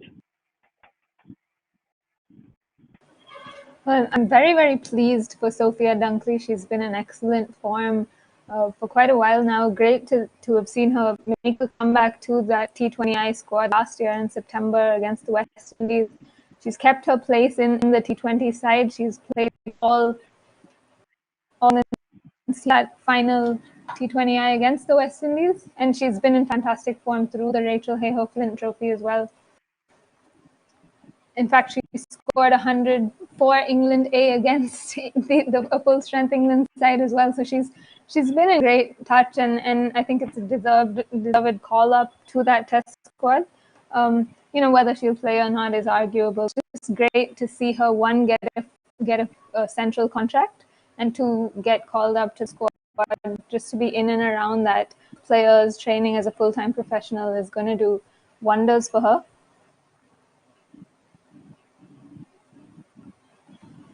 Another dot ball there. And as far as Emily is concerned, I'm pleased. I saw that hat trick and I thought she bowled exceptionally well. All 3 deliveries were brilliant. And, again, team pacer, she's an in-swinger, so doubly pleased for her. But I'd be lying if I said I wasn't surprised. I'm slightly surprised. Didn't expect it, but of course, it's news for her. Appeal from Motile. And I think England have put together a very solid squad. It's full of expected names, a couple of new ones. It's great to see Dunkley and Arlett in that squad. And I think, playing aside, they probably won't play. They'll probably may get released to play the RHF, to continue to participate in the RHF.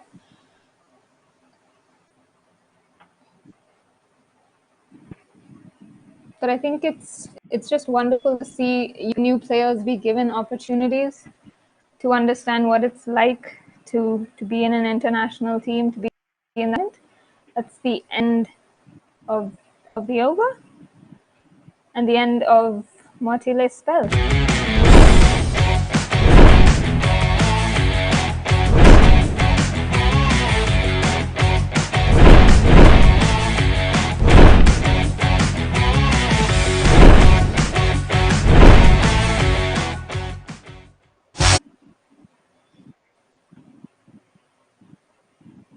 Five for 6 after 11. Amongela continues.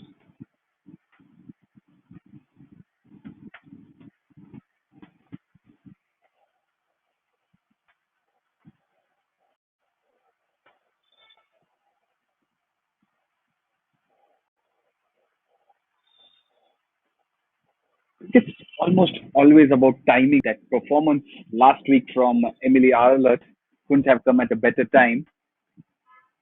Would she be part of your England pace attack for the test match? Because there's Anya Shrubsole, Catherine Grant, Siver. Will she make it?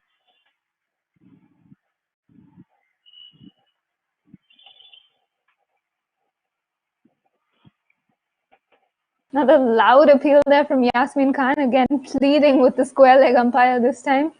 She's not happy with that decision. She hints that it was out, not to be. About Arlett and whether I think she'd make the starting 11, I don't think so. England have a very strong pace contingent at the moment. If you look at the likes of Shrubsole, Brunt and Siver, who are definite starters, and then you have the likes of Cross, Davies, Tash Farrant, who's been excellent, is a left-arm seamer, so there's variety there. So whether she will be in competition with the three of them, and all three of them have proven themselves at international level.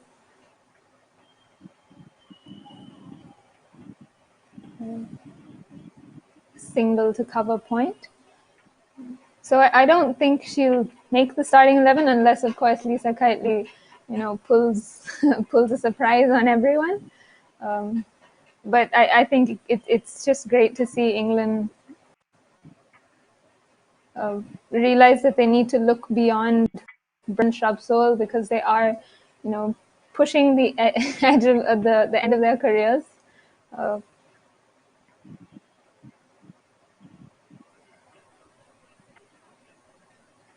Up in the air, easy catch there for mid-off.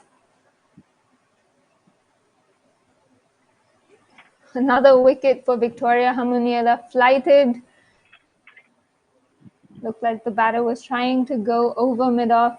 Didn't quite get it. Esther Wachira only manages to slice it to mid-off. Easy catch there. It's Hamuniela's third wicket.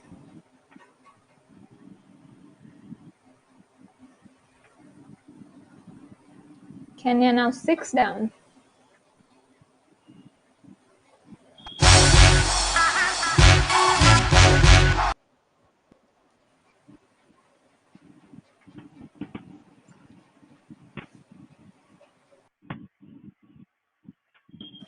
Beg your pardon, Kenya 56 for 7.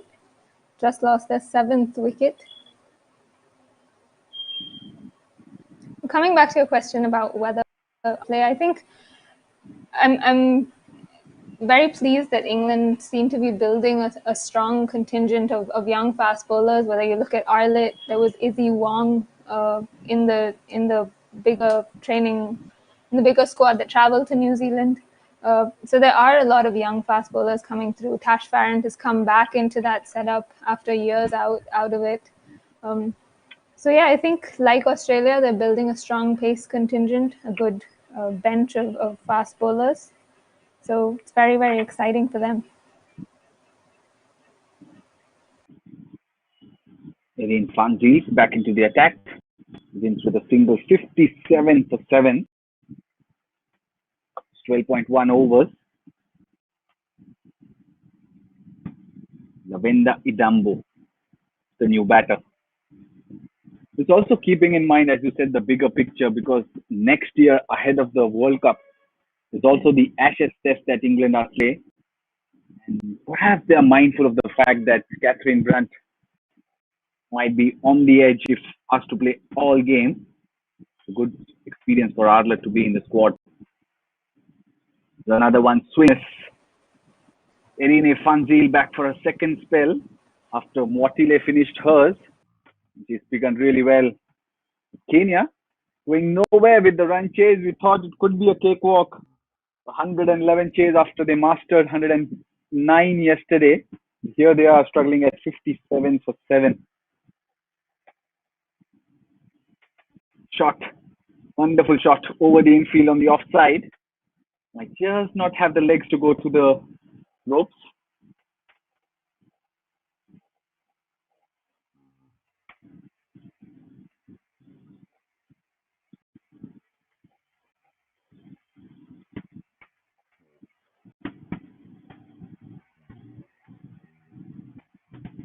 And like in recent times, England have given them plenty of spin options as well. Sophie Eccleston, the incumbent, as is Sarah Glenn and Maddie Villiers. You think or one spinner or three spinners the way forward for them? Well, I think they'll probably go with Eccleston. Sophie Eccleston is going to play. I think they may.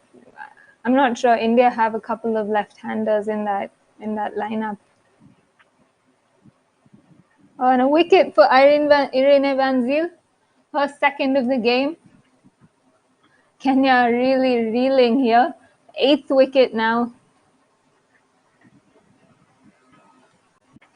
Full and straight from Van Zyl. She smashes the pitch a la Niranjana Nagarajan there, that celebration.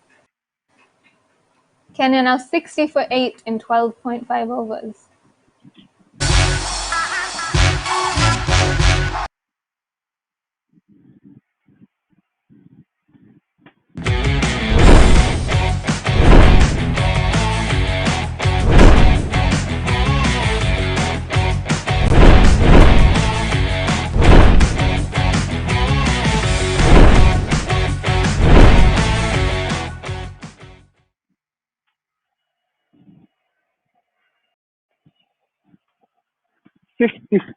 Sorry, 60 for 8 after 12.5.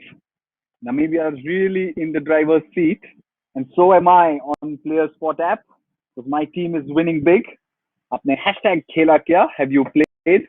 Because I had Sune Whitman, Audrey van der Merwe, among others, and the team that's winning well. Ball of the over. It just taps it to the onside. It stays on 6. Team. They need another 45, 41, sorry, of 7 overs. Still gettable if you look at the runs, but the wickets, that's the problem. 60 for 8.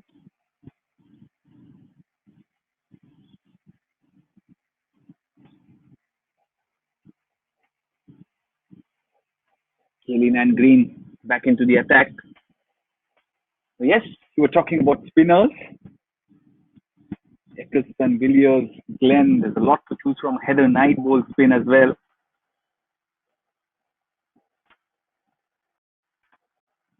So does Kaylin Green. Oh dear. It's the skipper who's misfielded there. Whom will she look at? Whom will she give a glare? Erin, Fantil. Lets it go. Probably taking a rise of a bit too early there. 64 for 8. Yeah, looking for the run out there was the skipper.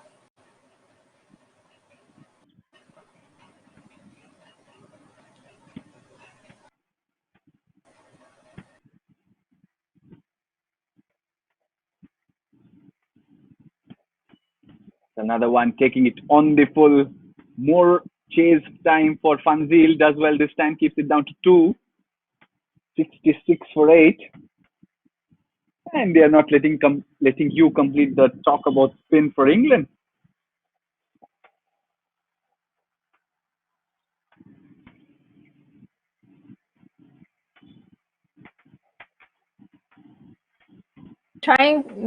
Clearly trying to attention with these expansive shots. We want to make sure we keep talking about this game. Another 2 added to Kenya's total. Speaking of, England's spin contingent, they do have Heather Knight, like you said, and India will probably play with a couple of left-handers in that lineup. So Sophie Eccleston is a definite starter, of course.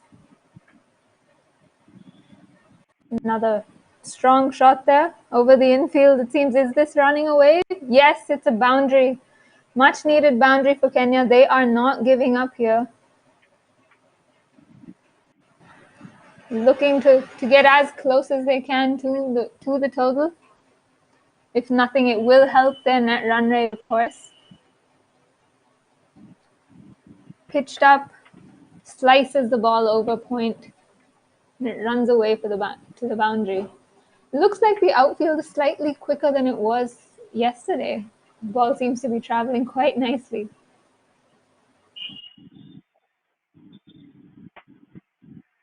Have a deep third man this time, so it will just be a single 11 already of the over. Lavenda Idambo, she's pulling Kenya through. 71 for 8, last ball of the 14th over here. Haley Green. Another tossed up ball. Dumby wants a quick single. It's at the striker's end. Is Idambo in trouble? Yasmin Khan seems to be celebrating. Namibia celebrating because the big wicket. 11 runs, of course, but there's a big run out of Lavenda Idambo at the striker's end. Oh dear.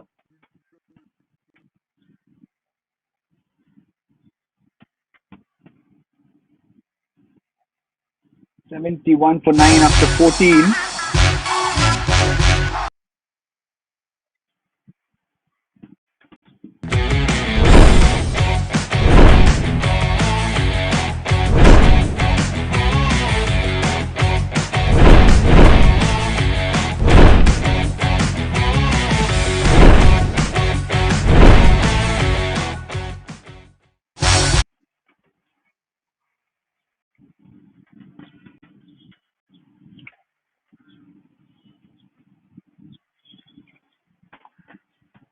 $71 for 9 after 14 overs.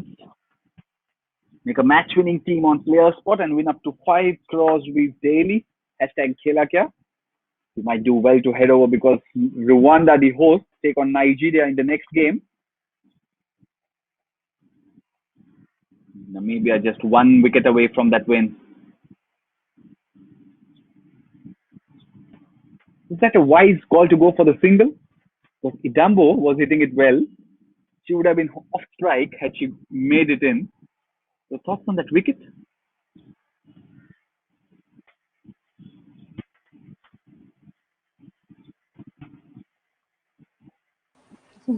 They do not want me to give my thoughts on that wicket. The final wicket, lovely catch there from Irene Van Zyl. Follow through. Her 3rd wicket of the game. Great way to finish the game. Kenya 61 all out. No, sorry. 71 all out. My bad. 71 all out, Kenya. It's been a commanding win for Namibia. Brilliant performance from their bowlers. Irene Van Zyl, 3 wickets for her. Victoria Hamuniela picked up 4. Wilka Mwatile with a wonderful spell in the middle there. A couple of wickets to her. We thought this would be a close match, but Namibia were far too good for Kenya. 41-run victory for them. 40-run victory, beg your pardon. Fantastic win there from the number 23 ranked side. See, they seem to have this knack of defending totals, isn't it? We saw them do that against Rwanda. They've done it again and against Kenya, who I felt could have really run them close. Because it was similar conditions. They were chasing around 109 yesterday. They coasted along. I didn't expect them to coast, but I thought they might overhaul the score. But Namibia had other plans. Terrific bowling unit. Mind you, they've done it without Sylvia Shihepo, their spearhead of their attack. Yes, Namibia were excellent with the ball today. I think Wilka Motile really stepped up there in the middle overs. She got two big wickets, both Juma and Ngoche, both very, very accomplished batters. They have lots of power as well. I thought she really bowled exceptionally well through the middle. And yes, Kenya coasted to the total yesterday of 109 against Nigeria, but Namibia are known for their bowling and their fielding. They are a much, much better side than Nigeria, and they really showed that today. I think Kenya didn't quite get, I think it was a combination of poor shot selection and probably not understanding which bowlers to attack. I think they looked like they wanted to hit every single ball, not quite timing that chase very well. So when they lost Queen Torable at the top, it was an uphill task then. But then the double strike of Ngoche and Juma in the middle it seemed like the death knell to me. And the architect of the win for Namibia is Victoria Hamaniula. Second 4-wicket haul this tournament, 15 for 4 is what she finished at. She finished with. She admires Nathan Lyon and she's sure having an effect like the Aussie spinner. And to just think back that before this tournament began, out of the 12 games she'd played, she bowled only in 6. Perhaps they'd kept her hungry for this tournament. How well has she bowled? Getting the flight, she's getting the drift as well. Yes, I think she's bowled very, very intelligently. And I think that wicket of Queen Torable really underlined that intelligence. Just the fact that she pushed the ball slightly wider, it drifted away, but the flight just meant that Abel wanted to hit her again over mid-option. We saw the previous delivery, a similar length, but it was much straighter than the delivery that got her stumped. And then she clearly had a lot of control. She was setting her field the way she wanted to and bowling that way. So when you have a bowler in that much control, you always know that they are at wicket, so they're always going to be in the game. So yeah, she's been exceptional. I think Namibia have really unearthed the gem there.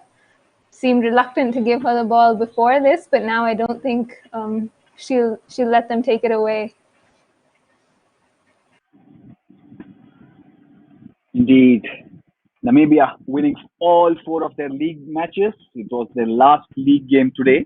4 out of 4. They're firmly seated at the top in that table for the Kwibuka T20 Tournament. While both and Kenya are in the middle. But talking about mid-table clashes, Rwanda and Nigeria face up in a bit. Games just under 2 hours from now. The afternoon match at the Gahanga International Cricket Stadium. We'll be back with the coverage. But do not go away because the presentations will be following soon. See you also for the coverage of the Rwanda versus Nigeria match.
Hi everyone. My name is Yasmin Daswani, and today you are listening to Let's Associate, a collaboration between Women's Crick Zone and Associate Women in Cricket. Today is our very first episode, and we will be speaking to Esther Corder, an all-rounder who plays for the Netherlands. Esther is also an assistant content manager at Adidas.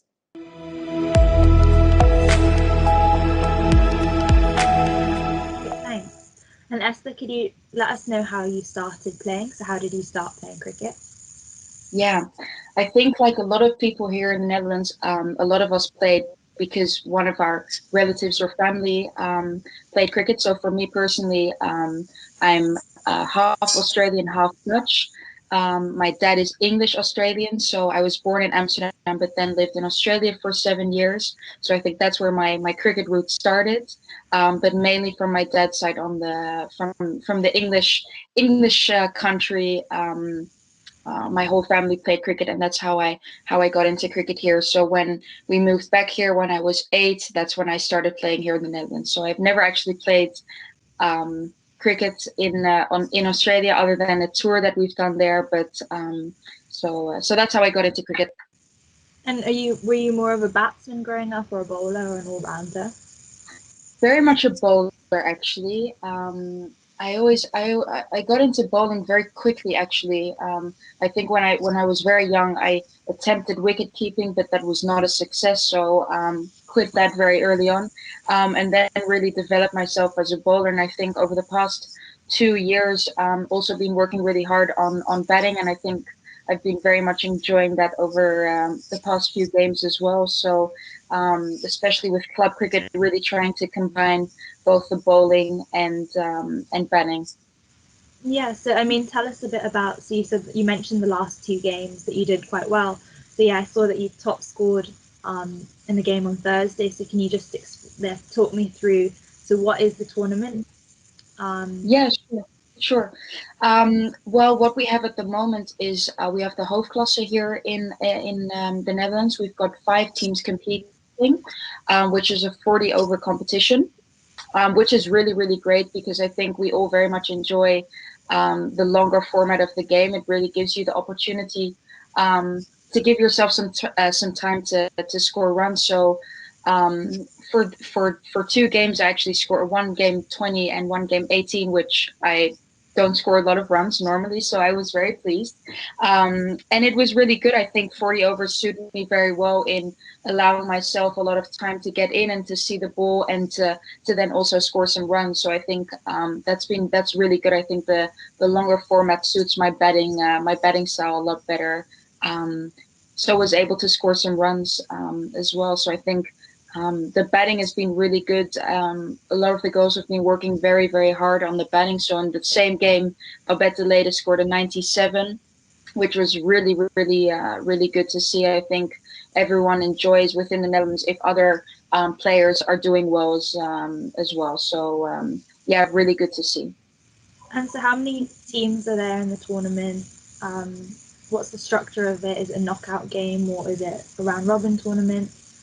Is it just 2 teams? Yeah, no, it's 5 teams competing. At the moment, we play each other 2 times.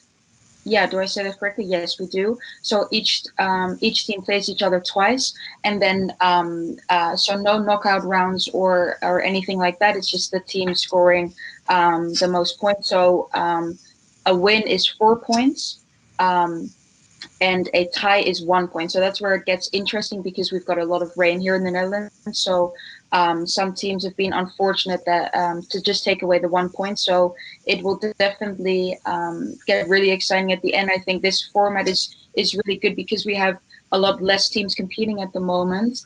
All teams are really equally strong, I would say, comparing to maybe some other years where the level has been very much different, not equal.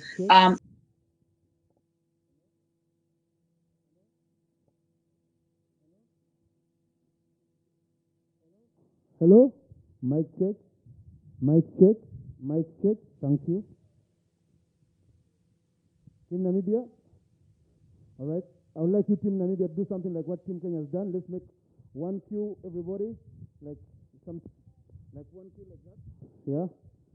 Like, let everyone have his space. 1 cue, 1. Just 1.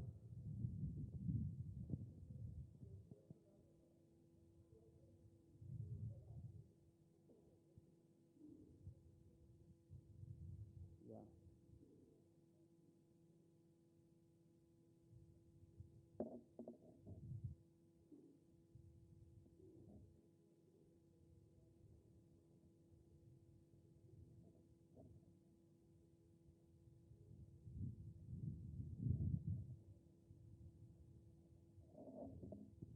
There's a full list of dignitaries that I would like to come down here, take up the dice with me. Well, from Kenya, we have a full team from the government of Kenya that has come to watch this match. They've flown in. Please come down. Rafael Mukonya, Benjamin Wachira, Elizabeth Wamara, she's the Commissioner of Sport there.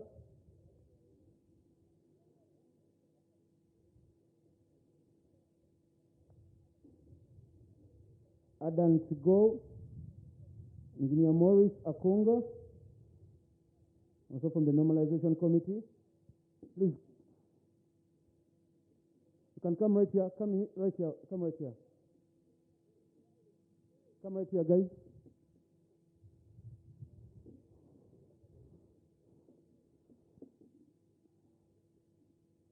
Yes, up. No. Please take up the day.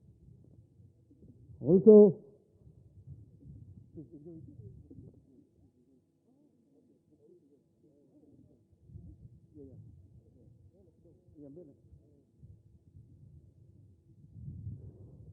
also from the Kenyan High Commission to Rwanda, the Acting High Commissioner, Mr.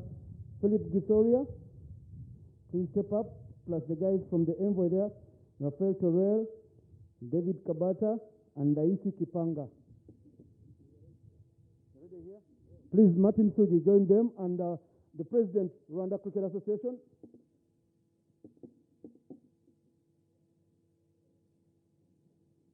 Mr. Stephen Musale, new in office.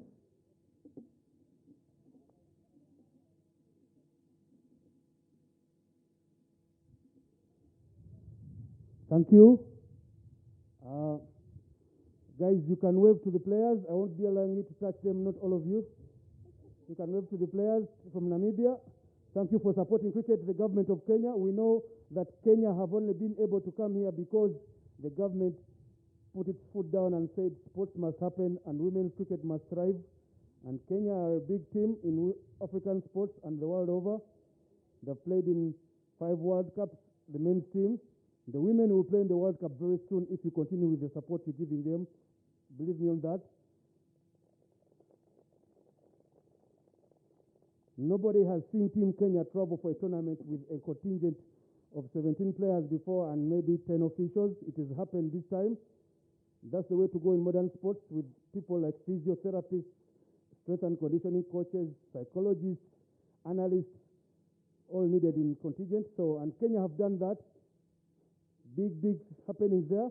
And we thank the government of Kenya. We know what has been happening in cricket Kenya, that Kenya is able to come for this tournament at the 11th hour and put up a performance there. Unfortunately, when you came with the loss. If you stay longer, they will win, I know, the final. So, quickly, allow me to pick only 3 people. Of course, I'll pick the President, Rwanda Cricket. I'll pick the Technical Director, Rwanda Cricket. The Acting High Commissioner, Mr. Philip Githoria, and Elizabeth Wamara, the acting, she's the Commissioner of Sports. Please, Martin, guide them, lead them, let them say a fist pump first with the Team Namibia.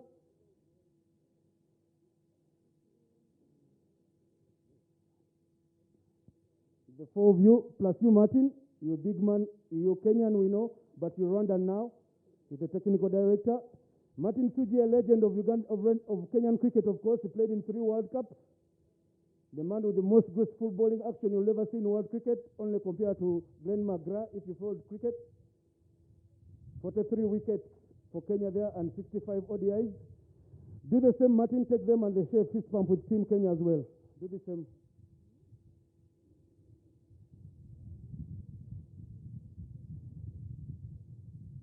Martin Suji, he has also taught at Peponi School there, been in charge of cricket at the school. He has coached Uganda men's team to success. He has coached the Kenyan team, and now he's lending the services to Rwanda. Hopefully we see you coaching Australia very soon, Martin.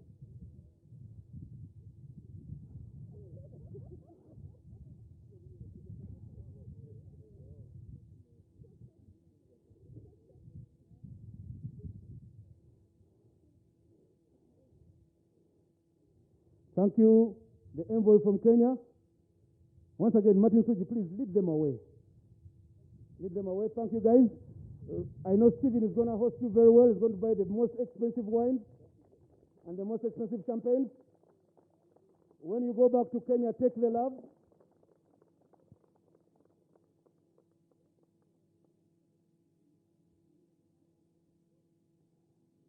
We'll start the match presentations now. First, we start with Team Kenya coach. Come for your quick remarks. Mr. Lamek Onyango, another legend from Kenyan cricket, played in the World Cup before as well. And he's only retired 2 years ago. He's been playing for Kenya till then.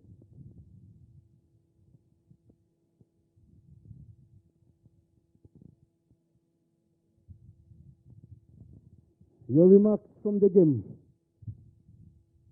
Yeah, what I would say about the game, it has been a very good game. Namibia started with a high flyer, but well done to my girls for pulling them back and slowing down their run rate. I think with the score that Namibia had put on the board, I think if we could have used our heads a bit, just 5 runs and over, we could have gotten there home and dry. But it is a good lesson we've learned. I would assure you next time we meet, it's going to be a very good game, and cricket will win the day. Thank you, Coach. Always brief and precise to the point. Mr. Francois Van de Mava, it's your moment.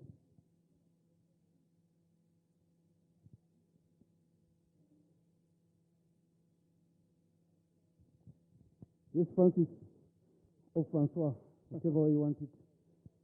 Tell us about the game, your remarks from the game. Yeah, first of all, congratulations to an exceptional bunch of young women. I mean, we try to make a difference in women's cricket in Africa. And I mean, we're a very young team, and at the moment we're growing every game. We're still making a lot of mistakes, we're still learning. And if we go back to the game, I think we had a good start again, but we left about 20 runs out there. So we didn't make it easy for ourselves, but with good disciplines and good fielding again, we managed to pull it off. But we're making strides, and that's what we want to do. Every single game we want to play, we just want to improve a little bit, and that's what we're doing at the moment. You are into the semi-finals already. Your place has been confirmed now. You will be playing Friday morning. Do we see you change a bit in the squad, give a bit of the French players more playing opportunities now? Well, everyone wants to gain experience, and in big tournaments like that, that's a good opportunity to do that as well. But we know it's a big game as well. T20 cricket, anything can happen on a day, so we don't take anything for granted, and we're not complacent at all. But we're just growing. We're a young team, and we're growing every single game, and we just want to keep on improving. So there's still a few things that we have to go and take back to the drawing board and improve on. And then the semi-finals, on a day, anything can happen, so we've got to be on it. And then finally, tell us something. What do you make of this Kwibuka tournament? You guys are playing here for the first time. What have you seen? What do you make of the Baobab, or where you're staying, of the environment, of the hospitality? Tell us something about this Kwibuka. Well, yeah, it's my first time to Rwanda as well, and the hospitality. The moment we got off the airplane there as well, it's just fantastic. And I mean, it's a beautiful country as well. And hosting and everything, everywhere we're in, people just been so gracious and been really good to us. And I mean, this facility is a top-class, world-class facility, and we enjoy playing here. And we just want to thank Rwanda for hosting this tournament as well. And we need to do this more for African cricket. We're just taking women's cricket forward, and this is what we need. Thank you. Thank you, Francois. Very, very eloquent. Done a very good job. On to the match presentation. 4 nominees. We've been picking 3 nominees, but that's how tough it was for the umpires. But before we go any further, let's give a round of applause to Vicky Prajapati, standing into the very many tough decisions the umpires had to make today, but they stood out tall. Vicky Prajapati and NSC Habib from Nigeria. Vicky, of course, is from Rwanda, and the third umpire, Mr. Jackson Zaisenga, also from Rwanda. Well done to the guys. It was the top of the table class. The umpires have been picking 3 nominees. They go for 4 this time. In number 4, or in no particular order, Sun Whitman, woman of the match from yesterday's match with her 93 of 60. Today she's in number 4. She got 39 of 26. There's Irene Van Zyl with a good all-round performance, leading from the front as Team Namibia captain. 3 for 11 in 3.2 overs. And then 8 runs of 8 balls. Well played, Irene, there. And in number 2, Vice Captain Team Kenya, Sarah Wetoto Bakita. 3 for 13 in 4 overs. And well, they say size is deceptive.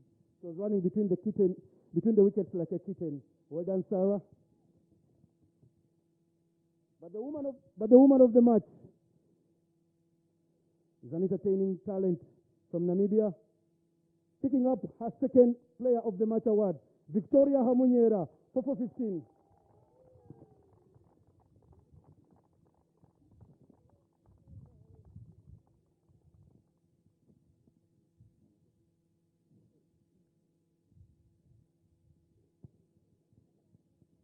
Before you get your award, we're changing things here as the tournament heats up.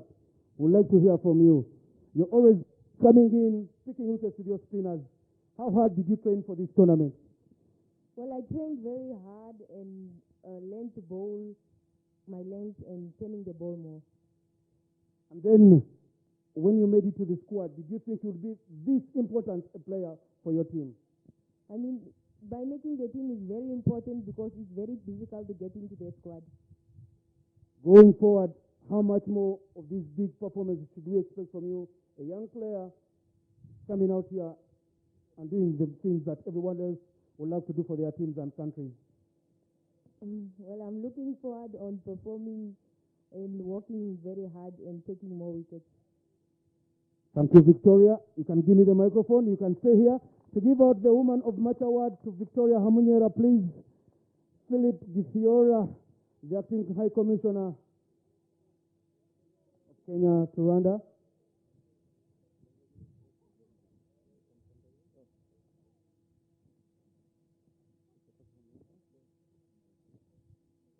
Small duty for you there, Gisiora. Please extend right in the middle. Extend right in the middle. Yes, we need to make use of this banner.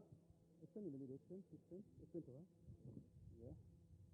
You guys are fearing each other. All right, well done. You're live on TV. You keep smiling, Gisiora. Keep smiling, Hamunyera. Well done. It's been a very good performance. I've been your host for the morning match. Innocent Daula is my name. Thank you. That's the end of the presentation.